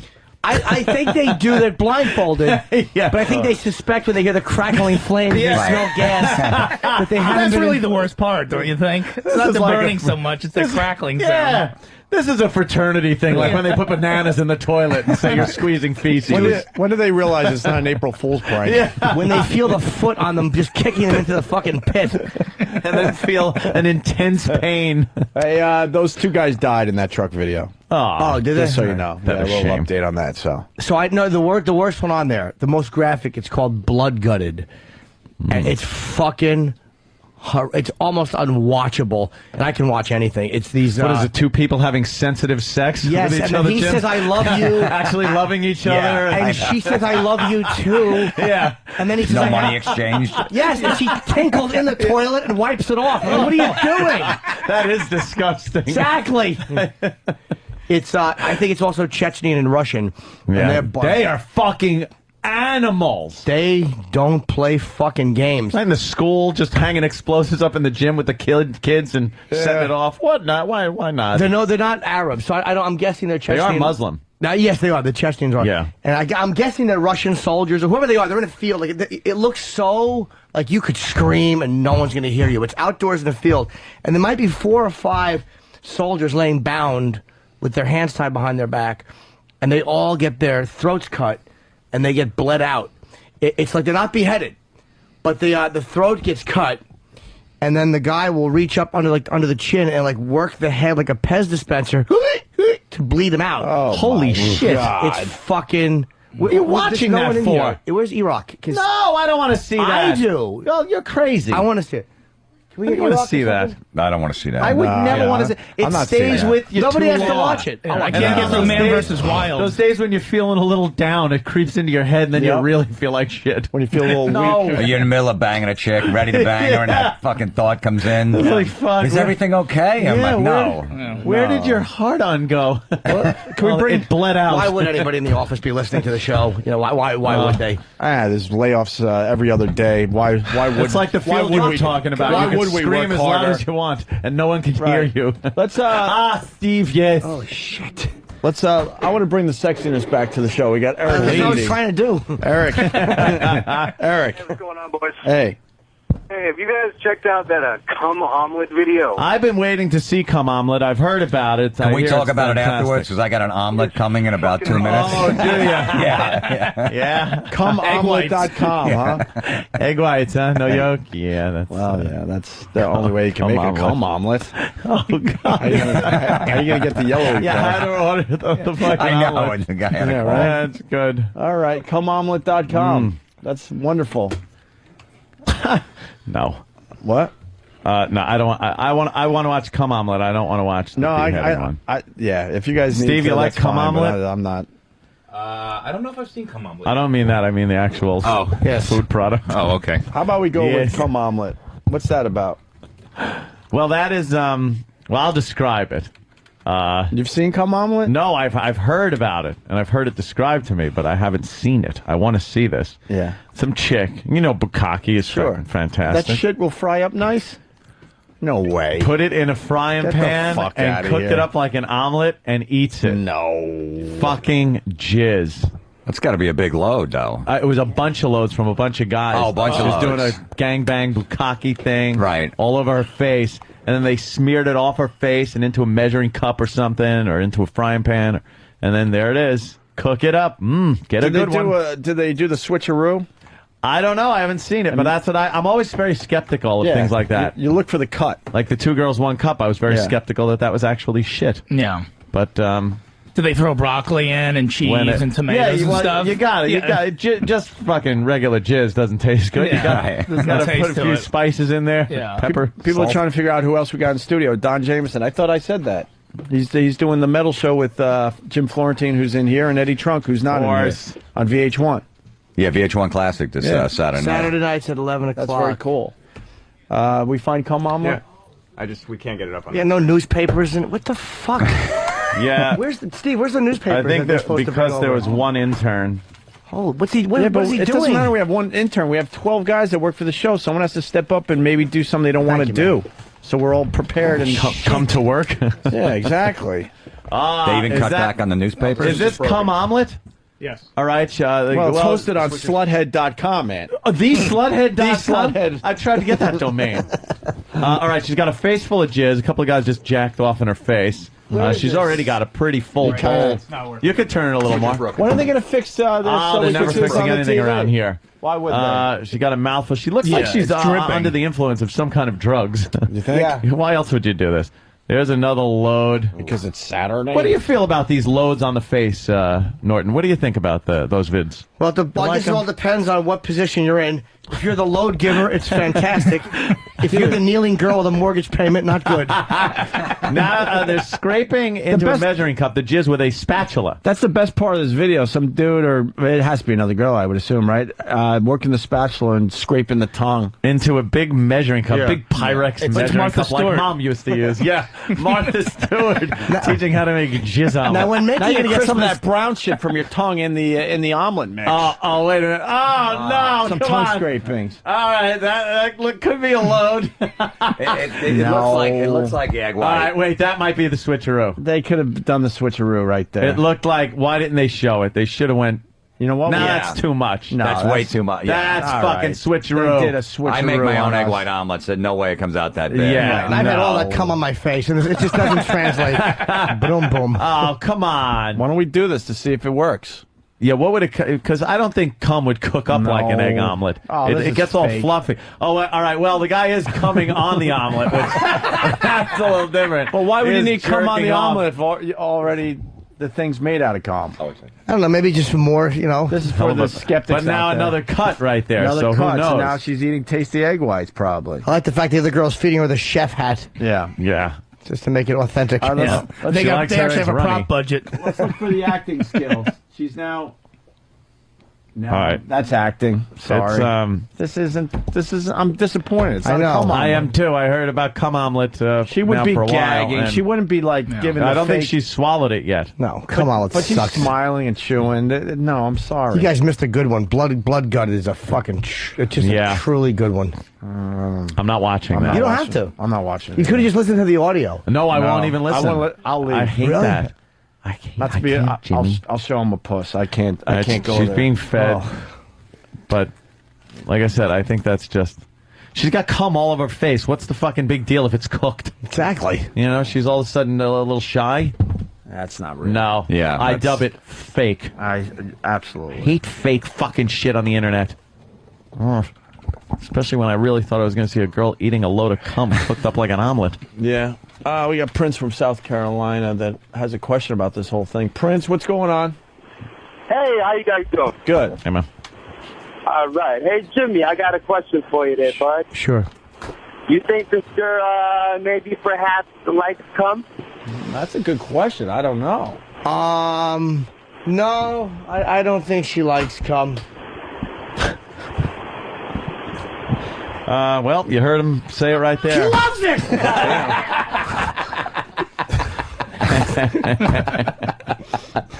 Let's say hi to John in Tennessee. John. Yeah. Hi, What's up, John. Hi, John. What's going on? What's up, John? What do you got? I'm fucking wiping my mouth off with puke from that nasty-ass segment y'all did. What? The cum fucking omelet? Yeah, that was disgusting. Oh, you didn't like that? No, I guess if I had a vivid imagination or whatnot, because I was fucking puking. Big measuring cup full of man cum and then pouring it in the frying pan. Oh, Jesus. Yeah, just thick. Oh, nice and thick. And some of the tongue scrapings got in there as well. That was. You know what the worst part was? All the little darker white and clear spots of the jizz. And some of the yellow where, it's been backed up for a while. Piss. I gotta hang up. Yeah, and then some of it's chunky. Like if you drank a lot of alcohol, it usually gets chunky. It gets a little chunky jism. Yeah. Oh, he hung up. Oh, well. What happened? They could have at least thrown some hash browns and some toast or something with it, it's all in the presentation. Yeah, it really is. That wasn't plated very nicely either. No garnish. Paper plate, no garnish. A little parsley, little sprig. A sprig. Let's say hi to Paul in Virginia. Paul.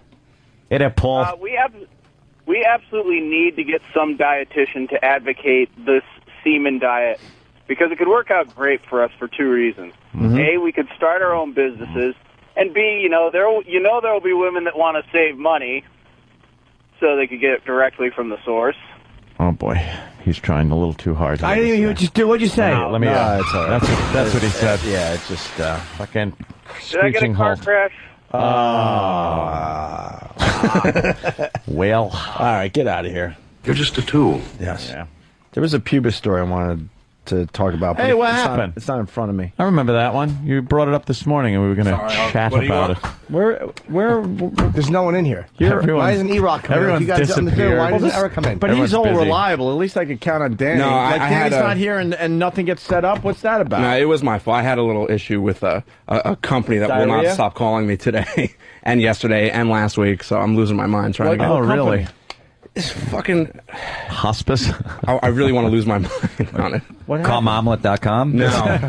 Well, you know somebody? No, but they think I do. It was just, to make a long story short, it's this gym member. Yeah, I know. This gym membership that I had back in You're the day. still fucking I'm around still with this fucking gym with these people. membership? They won't stop calling me. What company is it? It's the New York Sports Club.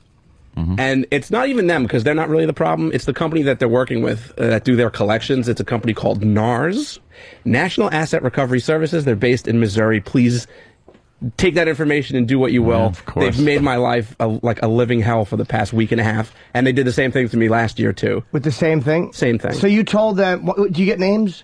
They give you fake names. The first guy, I didn't pay him, and now they won't leave me the fuck alone. Yeah, but that's the thing, though. It wasn't even. I wasn't even the billing.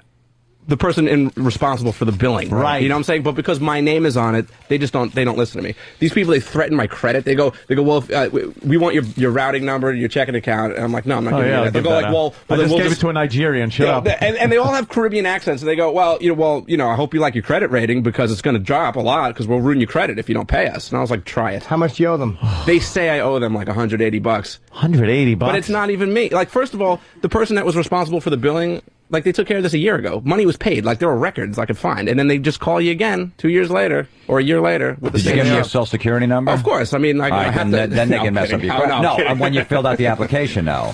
You know what? I don't know. Because if they have it, they can fuck up your credit. If they don't, they can't do anything to you. Like, I'm so glad that the other studio in the back is soundproof because, like, I was literally screaming You can probably hear it that I was screaming at the top of my lungs. There's something new going on too. There's somebody calls our house all the time trying to extend the warranty on a car I don't own anymore, and I keep trying to tell them I don't have this car, and will you stop calling? And a lot of erroneous calls myself. And we said, like, you can't. Weird. You know, we want to be on the no-call list and all this stuff, and they just openly laugh and then hang up on you. And then they call back the next day. No-call list? Shut And the anyone else fuck. getting this, where they openly laugh like, yeah, try to stop us from calling? Well, that's exactly what's happening. And I because don't owe them money, nothing. They're just trying to get this warranty extended that I don't have anymore. every single call, I start out very nice. Oh, okay. Like I've tried to explain this to a few of your representatives before, right? And midway through, because they interrupt you every 6 seconds. Right. Well, Mr. Ross, you says here that you owe us, and by the end of it, I'm like, will you listen to me? Listen to me. And then they just hang up, and it's like, hello,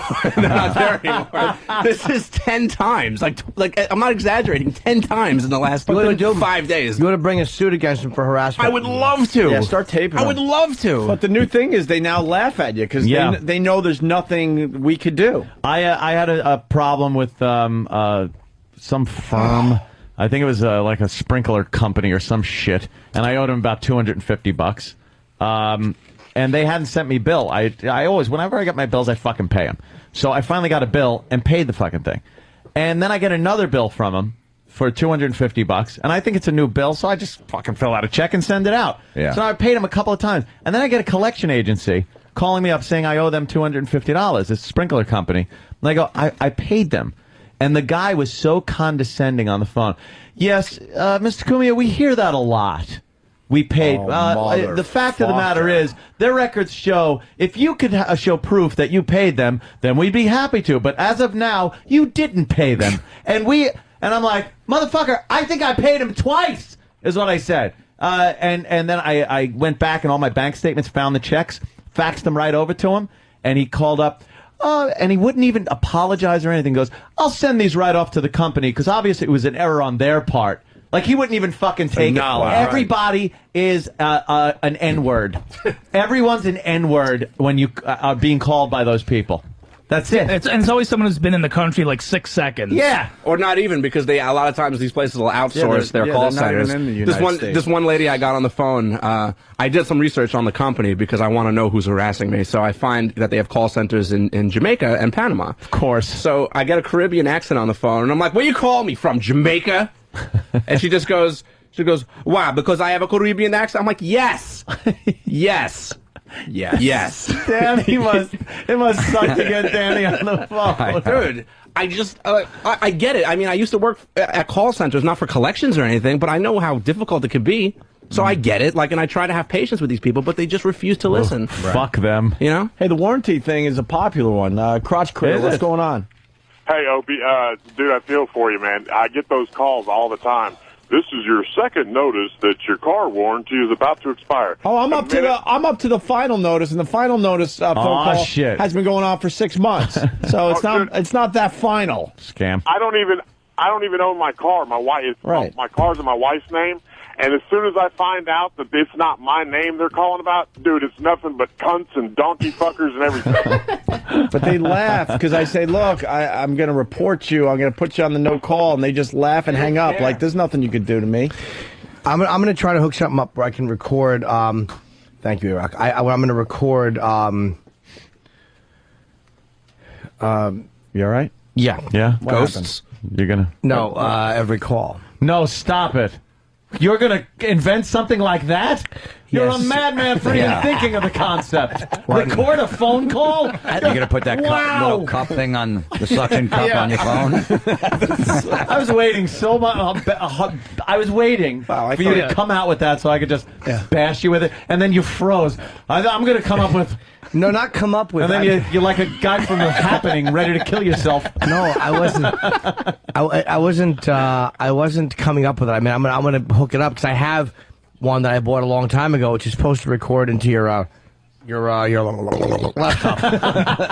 and it doesn't work. So I have to get a new way to record phone calls.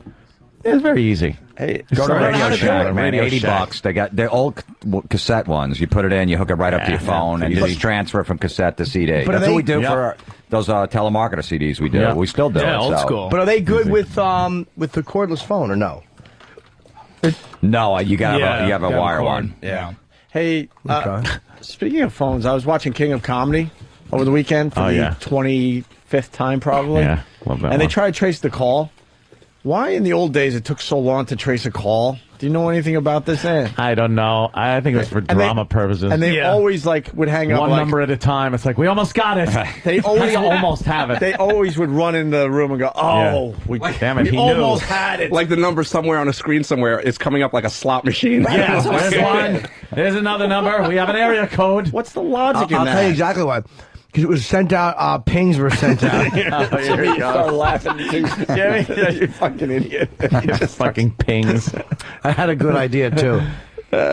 But in King of Comedy, I never believed you. King of Comedy, it seemed like a 10-minute conversation, and at the end, we almost had him. You almost had him. Keep him on the phone longer. We got to keep him on the phone longer. Yeah, So, it had to be at least like a minute or something like that, Yeah, or 3 minutes. And there's always five guys in suits and headphones on, holding them close to their ears. And then the bad guy right at the end would go, by the way, I know you're tracing this call. Click.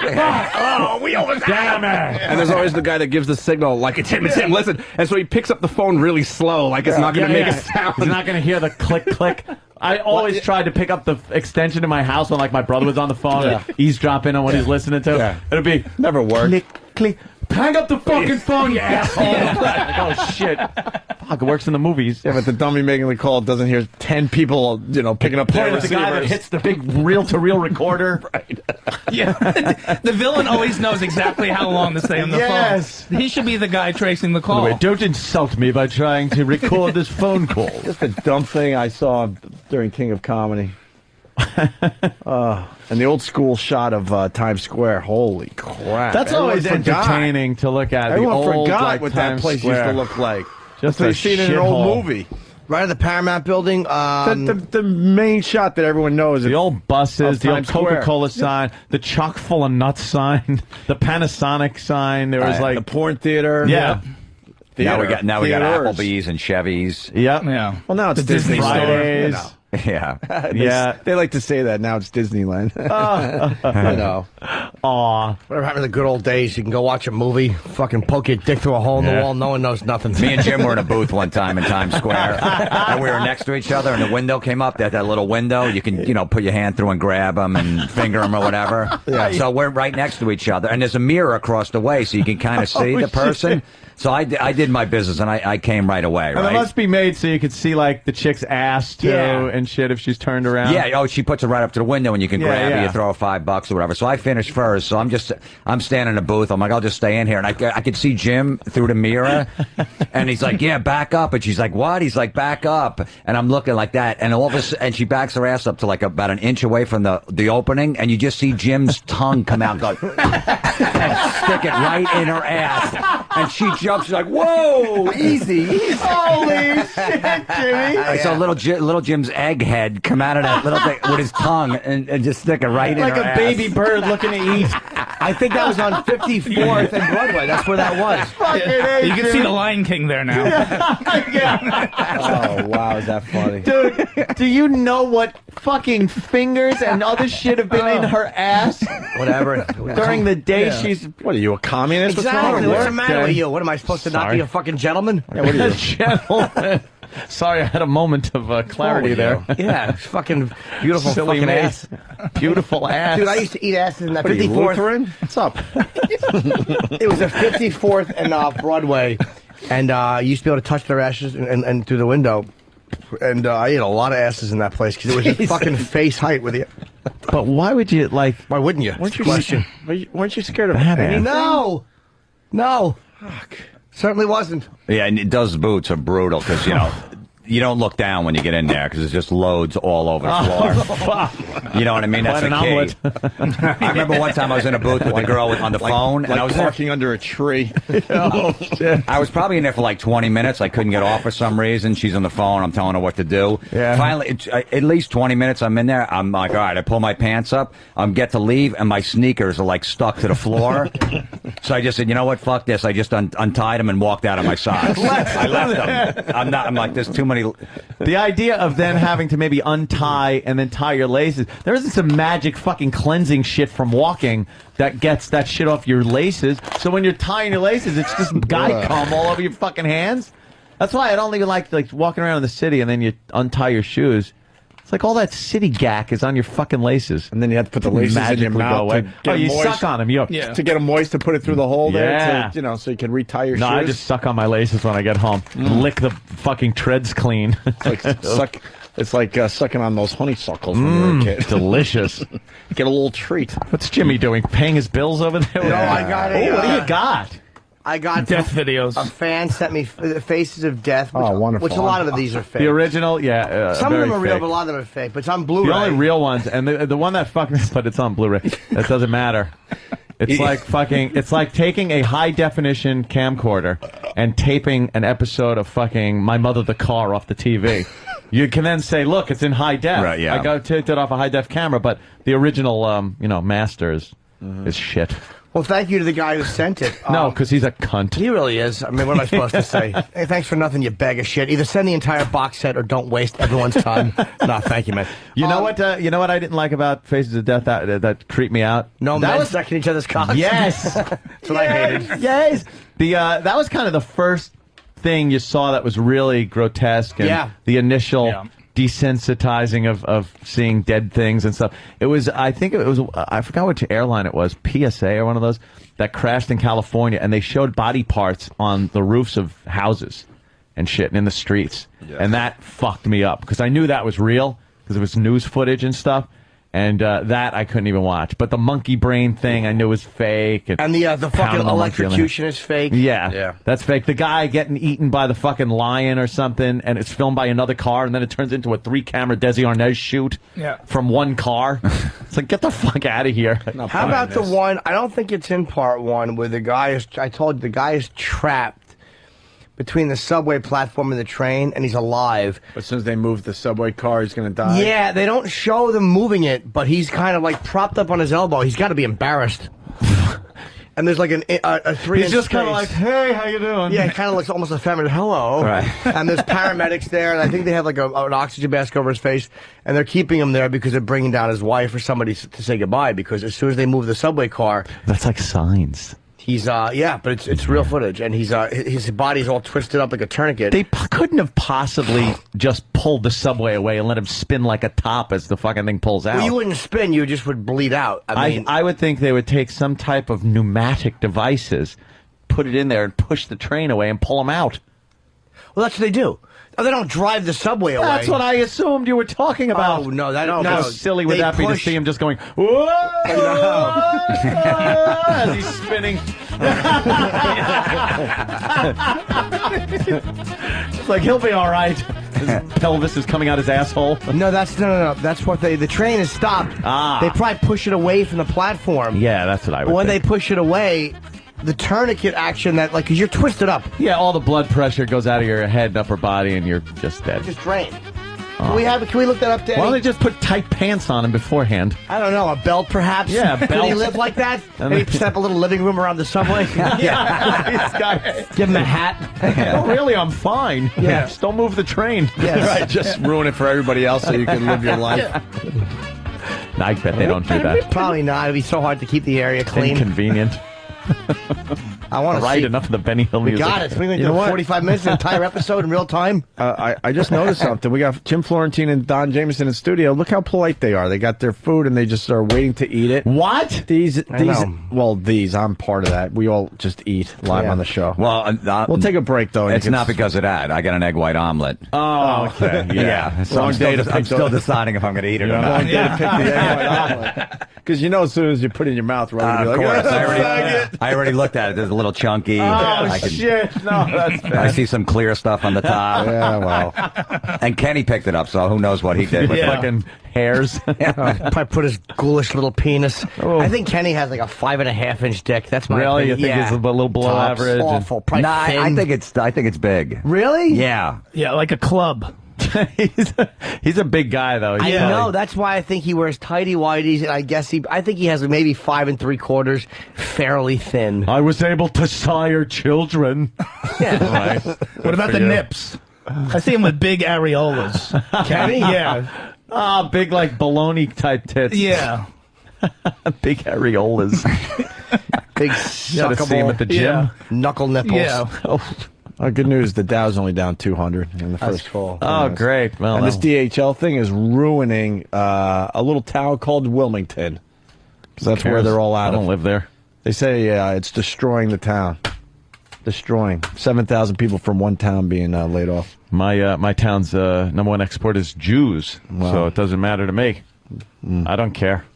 I got my my nice neighborhood. As long as I could keep it, my house. When do we feel the trickle-down effect of all these people being laid off?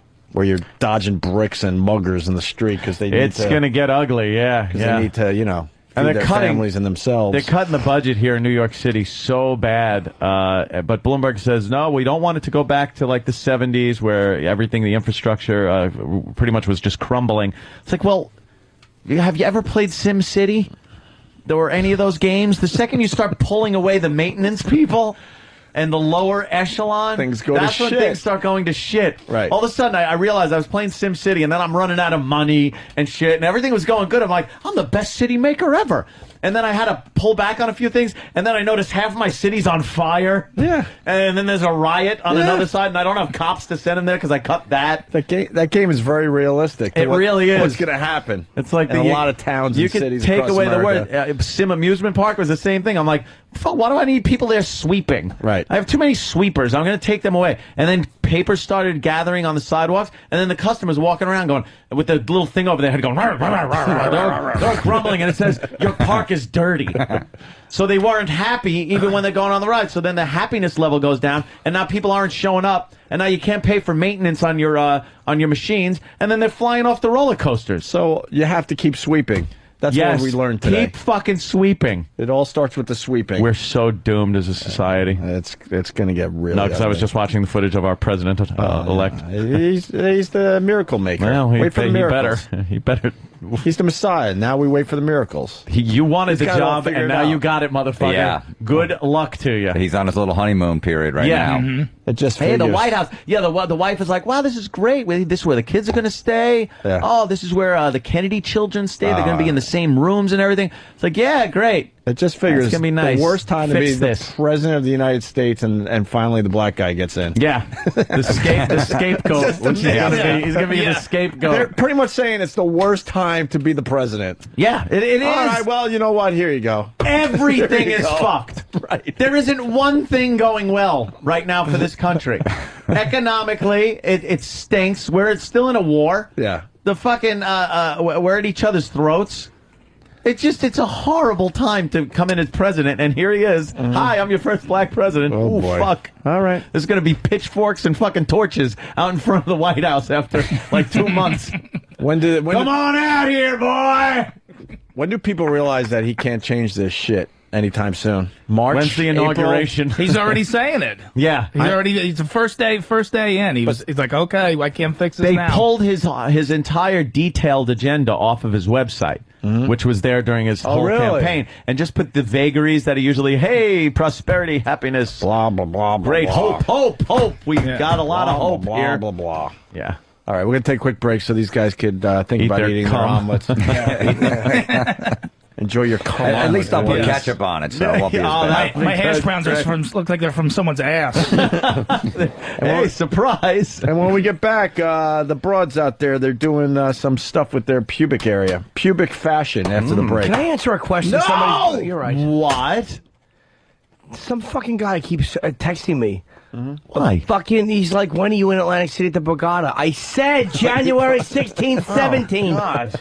What an God almighty, the Borgata.com. How many fucking times? Oh, let me cancel the next Why didn't you text. just text him that? Why do you have to say it on the air? That's a good. Yeah, you're confused. I mean, like you could have just texted him back. Just in case other people wanted to text me. Oh, is that why you did that? Food, all right. Give out your number. glass of wine. Give out your number. I want to see how many text messages you get in 5 minutes. 917-267-2602. I did that on Eddie Trunk's show last night. I did his the Boneyard with him. Yeah. And I wanted a plug for comics this weekend. So I go, yeah. And Yngwie Malmsteen was coming in. He was right out in the lobby. I go, yeah, Yngwie said he's going to see me this weekend at Comics, the club in New York City. Eddie's like, he's going to be out of town. He's leaving tomorrow. I go, no. He goes, really? And Yngwie comes in. He goes, Yngwie, you going to his comedy show? And he's like, what? Yeah. What comedy show? I go, remember at Comics you were talking? He goes, I don't remember that. I had to get the fucking plug in. He fell for it. Fucking Eddie Trunk. Yeah. What's wrong with you, Eddie? Jim Florentine Comics this weekend. We'll continue.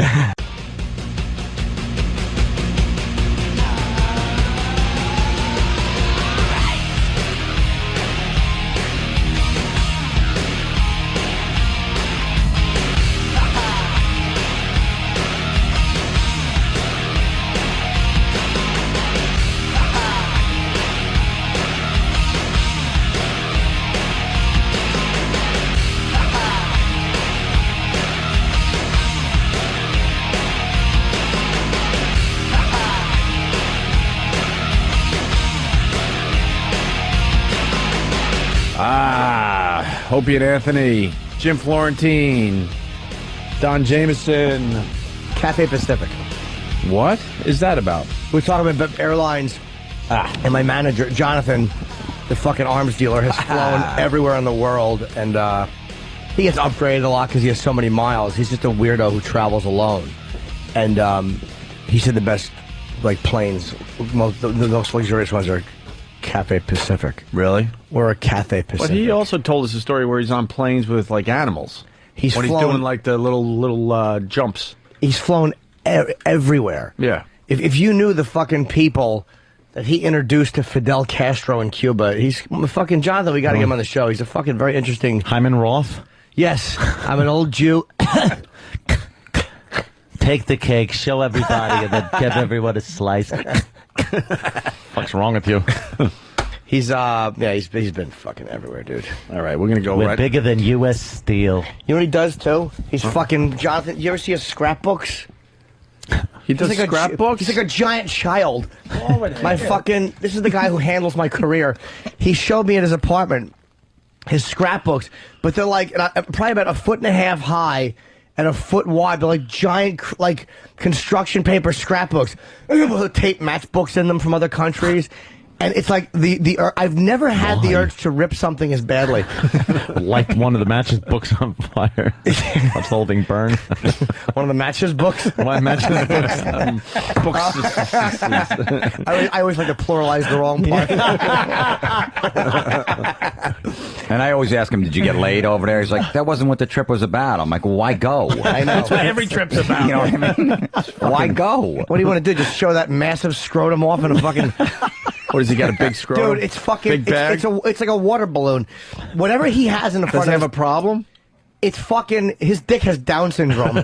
He wears tight pants. You ever look at his bulge? Yeah, I've seen it. You can't not look at his bulge. Is it the ball bag, you think, or has he got something else going on? Dude, it's fucking. It looks like. I'm opening my hands, my fingers. It's a fucking. It's like a small, riverbed. Cocoa orbs? It's gigantic.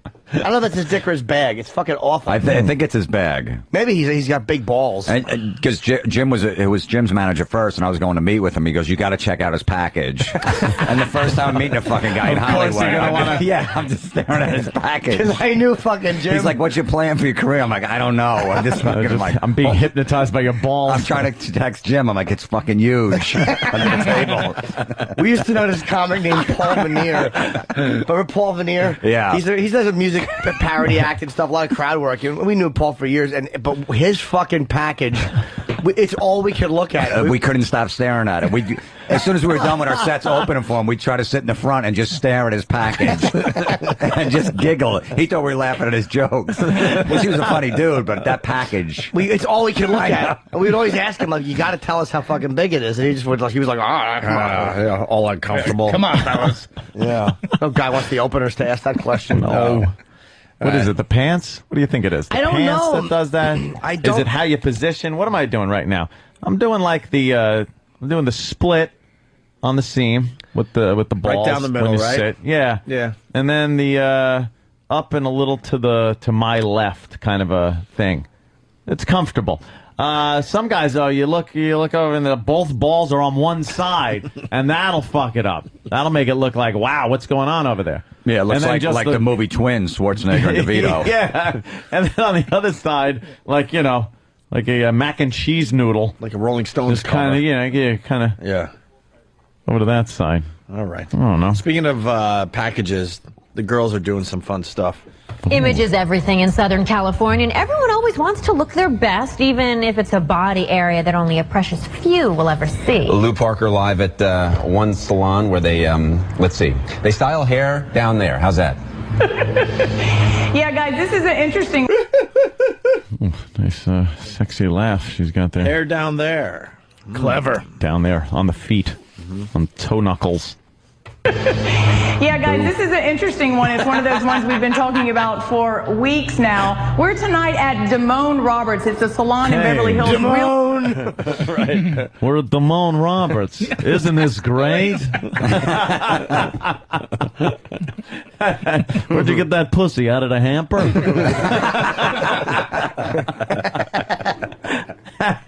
Damone Roberts. Stupid Damone. No matter what the pussy looks like, make it seem like that's the place to be. Hey, isn't this great?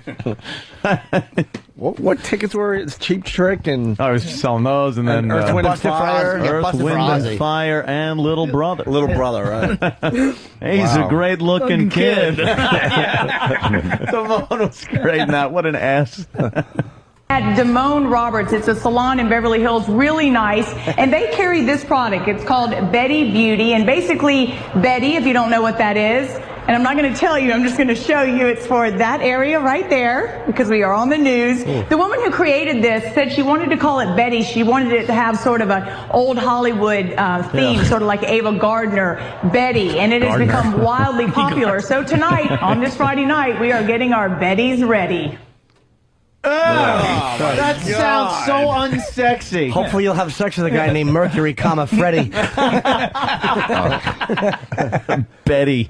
Get your Betty ready. That is so unsexy. That's what the Cougars do. My Betty's ready, is it?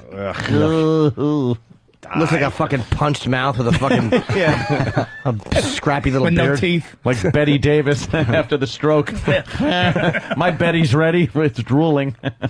Ladies, you got to keep your hair down there in tip-top shape. Waxing it away. What the hell was that? It sounds like she got punched. Yeah, punched in the Betty. Me, you, Betty, Betsy's Betty. Baby maker wide open. Top shape. Waxing it away, nothing new, but this is. Today I'm getting my Betty dyed hot pink. Yes, you heard her right. Hot pink and in the shape of a bow. Who wants that? Shave it all off, you fucking idiot. I'm getting it all shaved off, and I'm getting a baby bonnet.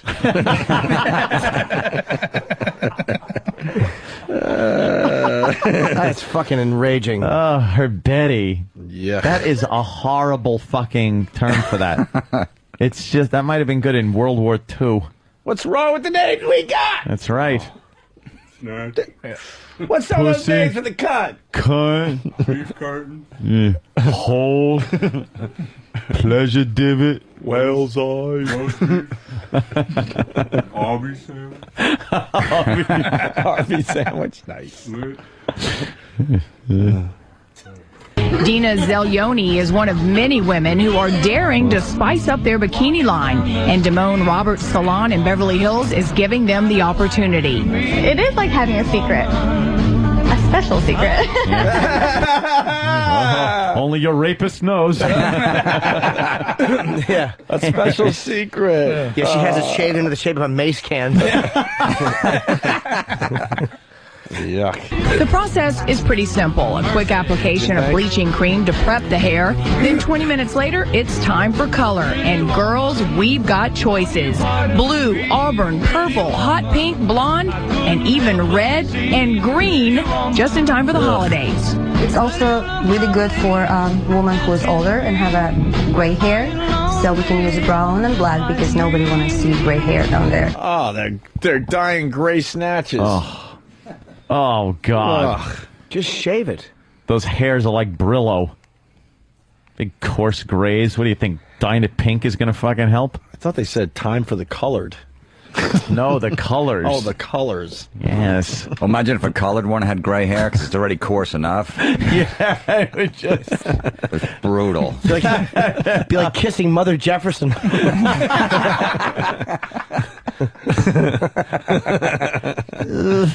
You want more of this crap? Pink, yeah, of course. I want to know everything about the Bettys. All right. Brides come in and get blue done for that tradition, something borrowed, something blue. And why not charm your Betty using these little stencil shapes? We hear men love it in the shape of a heart. No, we don't. No, we don't. It never looks right. Looks ridiculous. Looks silly. And unless it's an actual biological heart. Yeah. Try that one out. That's kind of nice. Usually they leave too much space between the hair and the hair and the pussy thing. Where when they stand up, it looks fine. Right. And then laying back with their legs up, it's like someone dropped a fucking little bit of hair in the middle of their belly. Right. Because it's so far from the actual pussy. Yeah, what's that about? Yeah, like a happy trail. Yeah, like the Hitler mustache is the worst. It looks okay kind of when they're standing up. Little tuft, whatever. But then laying back with their legs spread, it's between their pussy and their belly button. It's like you forgot, what is this? Yeah, what do I do, Sieg Heil this thing? Yeah, who dropped this fucking thing? Heart. Ours is the best for Valentine's Day. It's a big surprise. Yeah. There's also a peace sign, lightning bolt, butterfly, cat, star, and even a dollar sign. There's a little devil. That's also fun. But getting back to the wax. For the first time, I would say it's a little bit of pain, but it's fleeting pain. It's a little more sensitive down there. It's like a rubber band stab. Over and over and over again.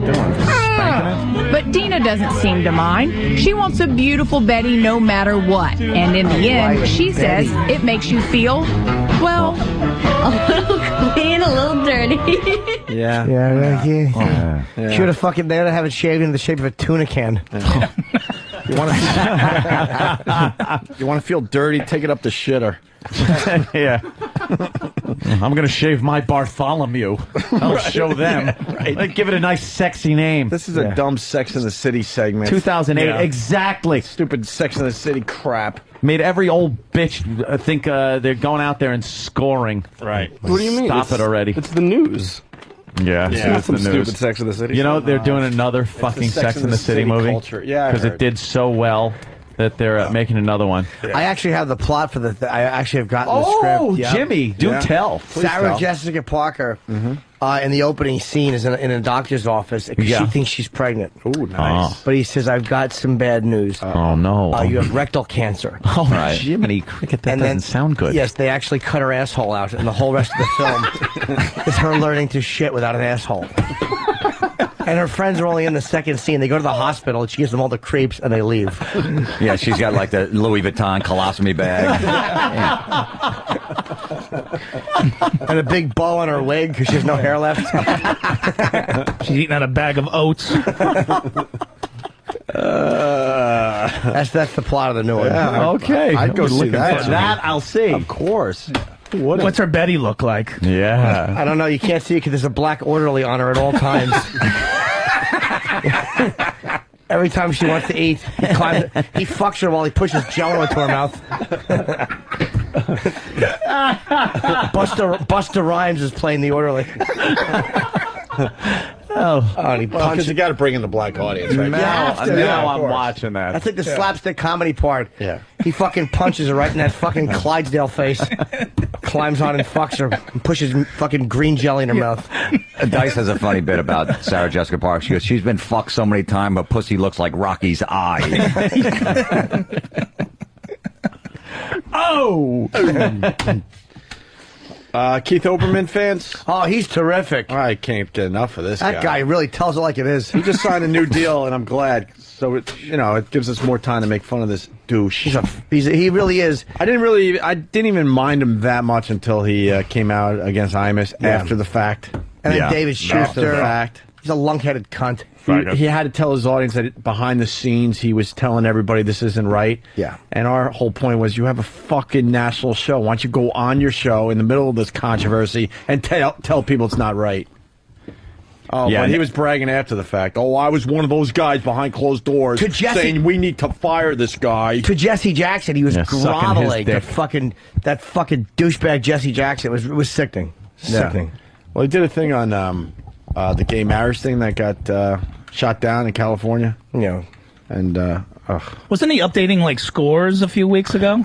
Yep. Yeah. Well, now he's an expert in gay marriage. Well, he was the ESPN guy, and that's actually when I did like him. Yeah. He did a very good job with the sports thing, and then he's doing his MSNBC show, but now NBC, I think on Sunday nights, they put him back. Highlights. Him and Dan Patrick back together. Yeah, like, doing some highlights on NBC. Dan Patrick's great. He's phenomenal. Absolutely. But, they put him together like everyone's going to be like, ooh, remember 10 years ago? We're going to watch Football Night in America, which is the fucking worst title ever. What's it called? It's Football Night in America. That's fucking every Sunday horrendous. night. I know. Football Night in America. Why in America? Where the it's the only country they play it in, you fucking asshole.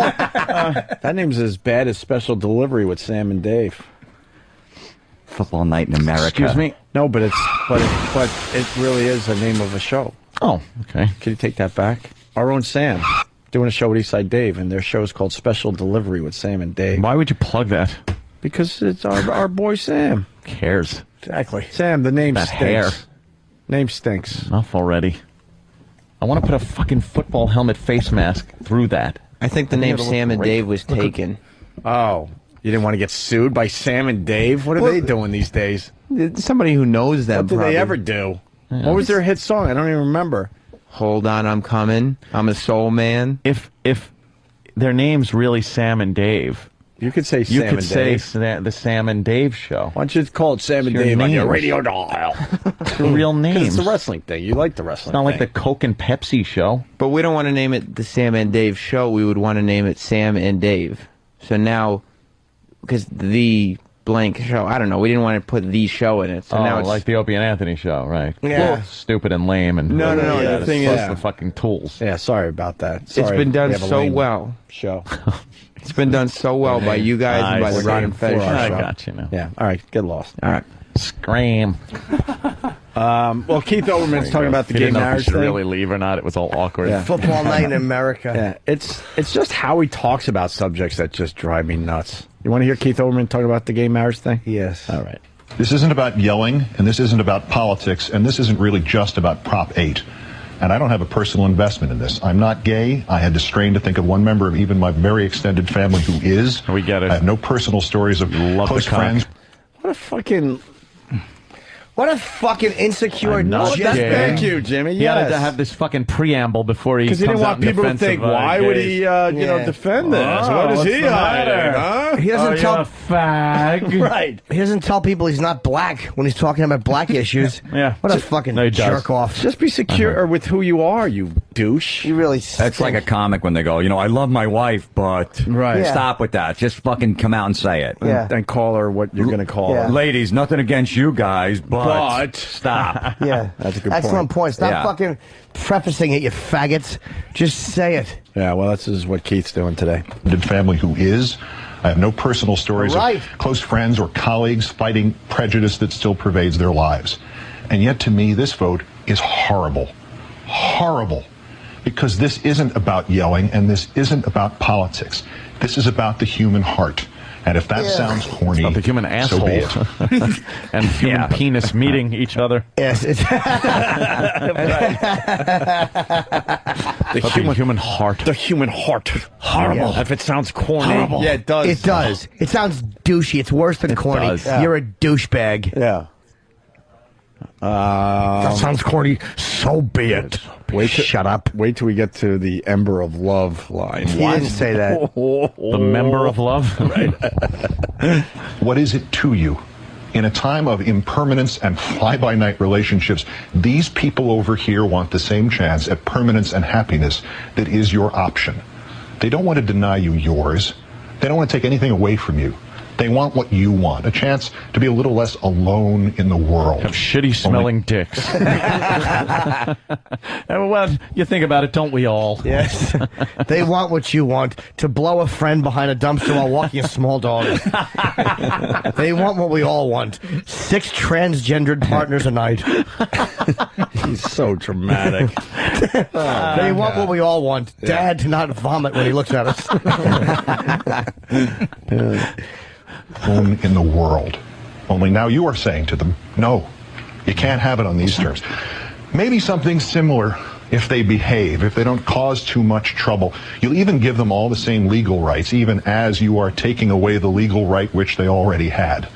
A world around them still anchored in love and marriage, and you're saying, no, you can't marry. What if somebody passed a law that said you couldn't marry? Well, I wish they had 9 fucking years ago. How about them apples? Oh, or actually 18 years ago. Yeah. How many houses would you have now? Oh, my God. At least one other one that I own in Huntington somewhere. That you've never seen? That I've never seen. And boatloads of cash. And if they told us we couldn't get married anymore, we'd figure it out, right? Yeah. Figure something out. Exactly. Still, who cares? Right. Then you call it something else, and you Right. just fucking make your own ceremony for it, and you do it, and you fuck each other in the ass. Right? What a melodramatic. Right, guys? Yeah. Hey, look, you're preaching to the choir. With me? Of course. Bunch of fucking Hit the bathroom. room full of Peter pumpers. We're not communists, of course, yes. It's just how he talks about this. Yeah. He's It's trying. So What is it to you? Yeah, he's so overly dramatic, and like he really cares about this. He's trying so hard to have moments. Like, he always tries so hard. He's such a fucking annoying douche. Like, we apologize without limit. You fucking What are you, Sir John Gielgud? Just saying we apologize is good enough, but we apologize Without limit. I We had are- one limit I wanted on that. We are dreadfully. It's like, you phony. Stop trying so hard to have the moment. Yeah. Stop trying to be quoted. Yeah. Fucking douche. If this country hadn't redefined marriage, black people still couldn't marry white people. 16 states Why do you had say law- that you're not black? Stress that. And you have nothing against black people. I love them. Yes. Some of my best friends. But let's face it. And when was this wonderful time? He's talking up. When did this happen? And they always say it with good, like, I love my wife, but like, you never hear a comic go like, you know, hey, look, I have affection for rapists, but yeah, you know, I'm not saying all rapists are bad. White people. 16 states had laws on the books which made that illegal in 1967. 1967. Yeah, I heard you. Yeah, that was He long- loves repeating stuff. Yeah, Yeah. 1967. Guess what, Keith? That was a long time ago, you idiot. it was a long You could time say ago. it 3 or 4 different times. It's still a long time ago. They had to wait because they couldn't say, you could put a man on the moon, but I can't marry a white woman. Yeah. And then, you know, a couple of short years later, they had to, hold on. I was trying to enable that joke, too. I was trying to... Yeah, you were. Thank you. Waiter, okay. Yep. What? What? Were you going to help by careening into the back of my car? I was going to say, waiter, I'll have a B with a bunch of O's, please. Okay. No, that's good and appropriate. 1967. The parents of the president-elect of the United States could not have married in nearly 1/3 of the states of the country their son grew up to We lead. understand. You don't need to drill it home, you fucking dummy. Where's my time machine DeLorean when I need it? He's trying to put it into terms where we all go, holy shit.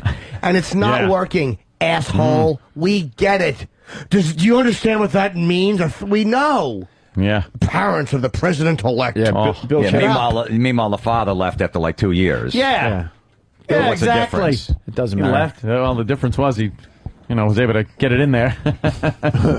Yeah. Bill K from Philly reminds me that, yes, he does one of these every night on some dumb topic. But he's trying so hard to get that holy shit moment. They couldn't even be married. Of the country their son grew up to lead. Ugh.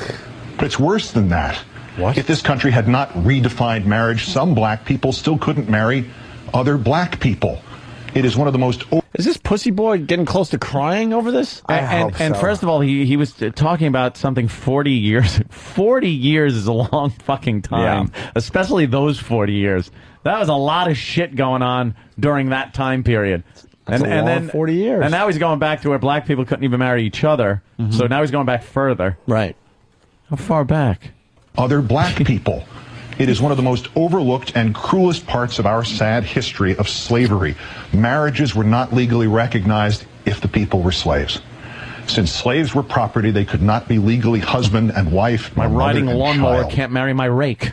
So what? I'm just saying, that's what it was like back then. Oh my God. That's how it was considered. I'm not saying it was right, wrong, or indifferent. Whatever the fuck it was, that's what it was back in those days.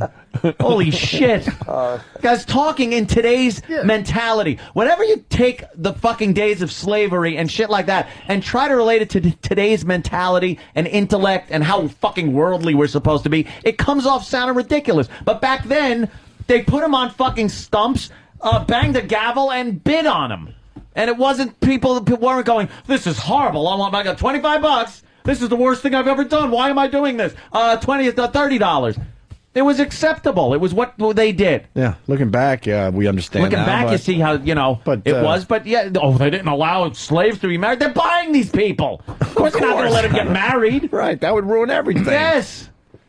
Holy shit. This guy is a fucking ass. How much it would suck to have one of your workers all knocked up?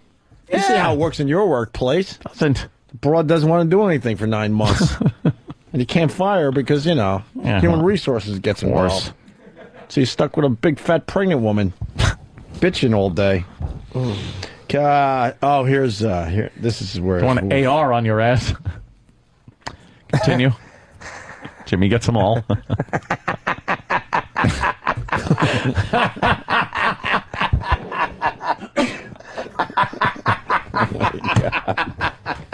I'm gonna call MR.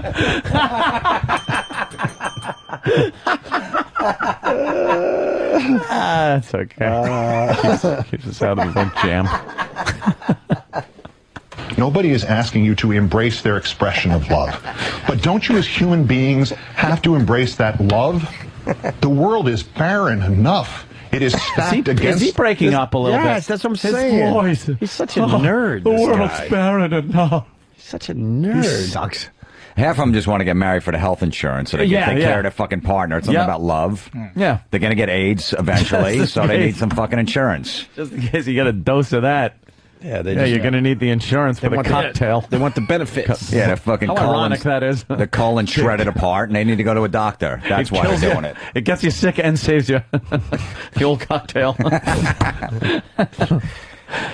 The world is barren enough. It is stacked against love and against hope and against those very few and precious emotions that enable us, all of us, to go forward. Your marriage... I hate this guy. I am embarrassed for this guy. Yeah. You are a fucking embarrassing, fat-headed man. No, isn't this the same guy that was all these interns he was screwing or some shit? Like all these girls were saying he was having these one-night stands and just blew them off. Wow. But he's supposed to be in love. This is what Jim Florentine is saying. I have no idea, Jim Florentine. What are you saying? What allegations are you making? The barren of love out there. It's so against us. I just hope I have no idea, at some point a phone message comes out where this guy's just dropping N-bombs like crazy, calling, saying fag and everything, whatever, just something. This guy is coming off like this, it's too much. He's covering up something because people don't fucking talk like it. People don't give a fuck. I don't care if Proposition 8 allows gay people to get married or not. Would I want him to? Sure, why not? If they aren't able to, am I going to care? No, I don't give a shit. Either way, I don't care. You don't need someone calling BR. I mean, fuck you.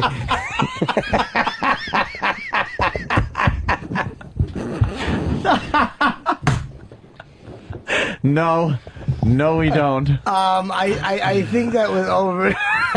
I better watch what I say. Someone will call NR. He's wallowing in emotionalism, which is what's annoying me. Yeah. It's like, I think Prop 8, I think they should be allowed to get married. I mean, I really do. Gives a shit. Let them get married. You want to get married, have benefits, good. I mean, they got to pay the same taxes as individuals. You fucking tax them for their work, and they have the same penalties of criminal. You know what I mean? It's like I don't know if it's going to hurt me at all. Nah, it won't. And it's going to affect my pocketbook. Got you by the purse strings. You sure do. You don't want to fuck up and have someone call CR. Jesus. Here we go. Your marriage only stands a 50-50 chance of lasting. No matter how much you feel and how hard you work. And here are people overjoyed at the prospect of just that chance. And that work just for the hope of having that feeling. It's not the feeling of fucking marriage, dummy.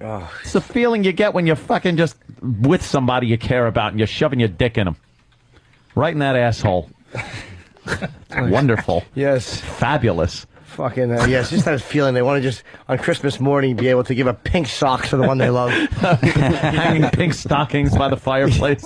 You want to pull your penis out and have ass skin holding onto it. Oh, my God. Like you're fucking a sea urchin.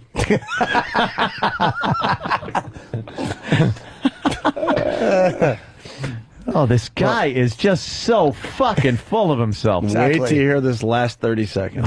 They want what we all want, to wipe shit off our dicks with one of our his and his towels. His and hiv. There it is. Listen for it. All you need to do is stand and let the tiny ember of love meet its own fate. You don't have to help it. You don't have to applaud it.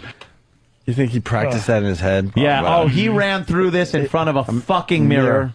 Yep. I'm going to come up with the ember of love. Ember of love. And my voice will tremble. He's trying so hard to be moving. He does this all the fucking time. He's trying to get people to just stare at the TV, captivated and hanging on his every word. And no. Someone tell him if you know him that you saw last night's episode. And he's a glad baggie of jizz. He's a fucking Ziploc bag of jizz, just full. He's a baggie that's so full of jizz, you Ziplocked it and jizz leaked all over your fingers. What a fucking asshole. All you need to do is stand and let the tiny ember of love meet its own fate. You don't have to help it. You don't have to applaud it. You don't have to fight for it. Just don't put it out. Just don't extinguish it. Because while it may at first look like that love is between two people you don't know and you don't understand and maybe you don't even want to know, that love is in fact the ember of your love for your fellow person. Just because this is the only world we have and the other guy counts too. Yeah.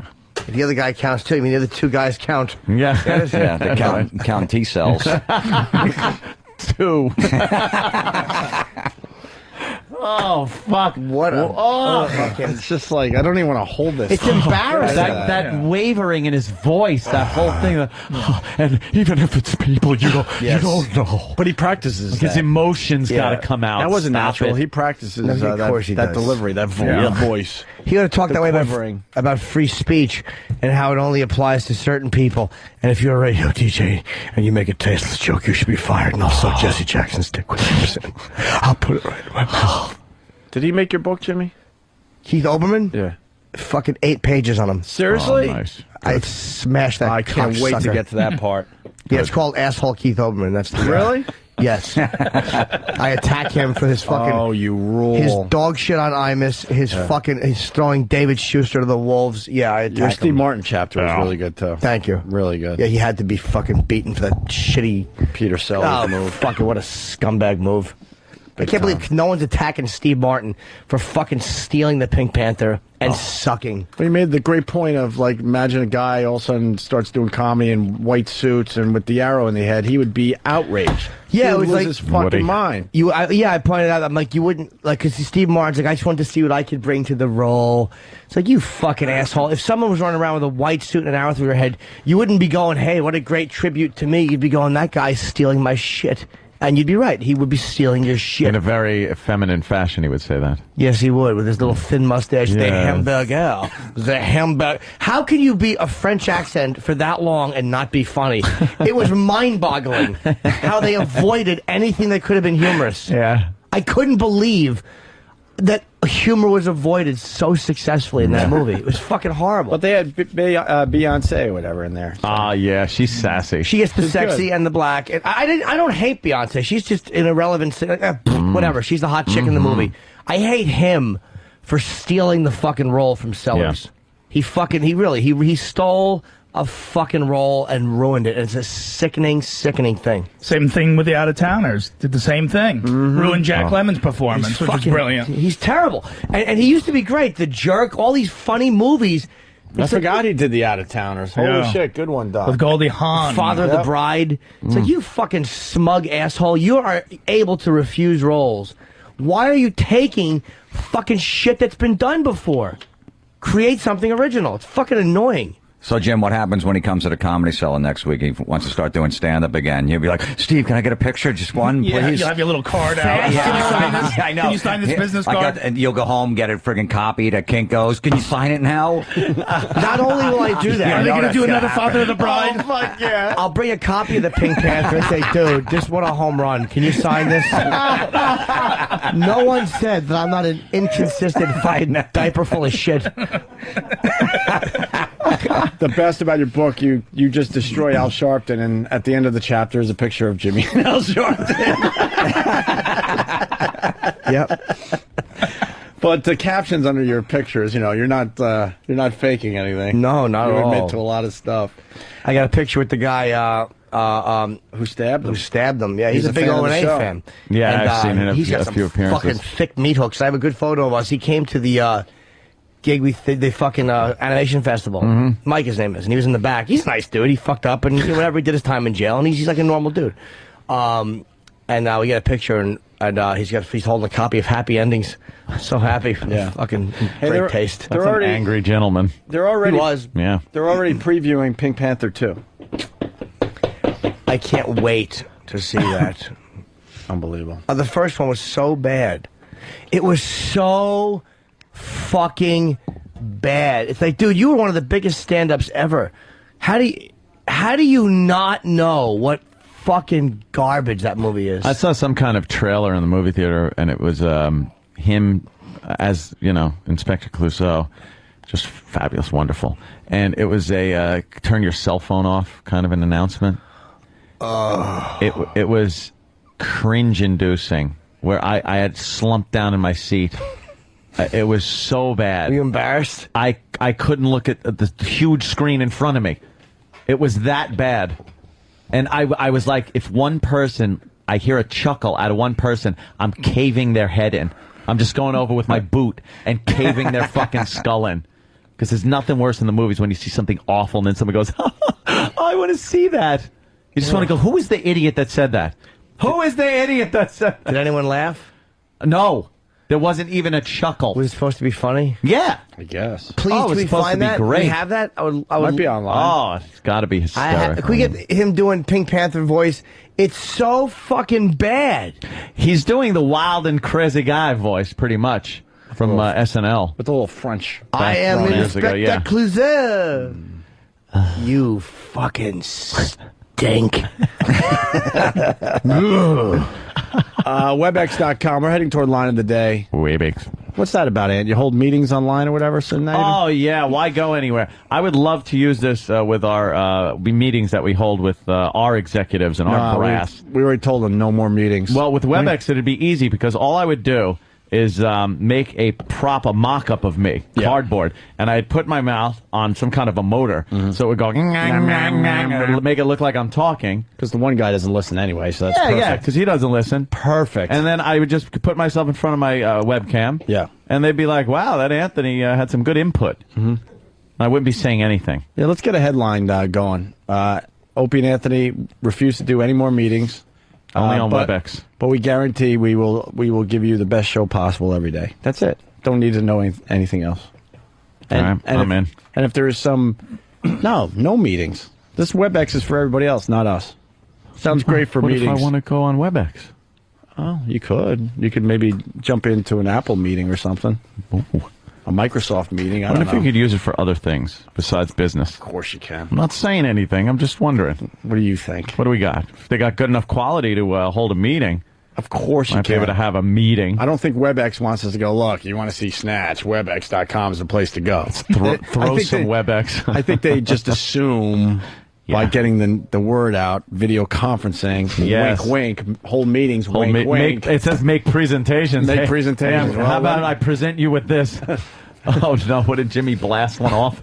No, Florentine did. Yeah. It smells like, you know what it smells like? A fucking, the inside of like a fucking, an Egg McMuffin wrapper. If I didn't know what it was, it would make me hungry.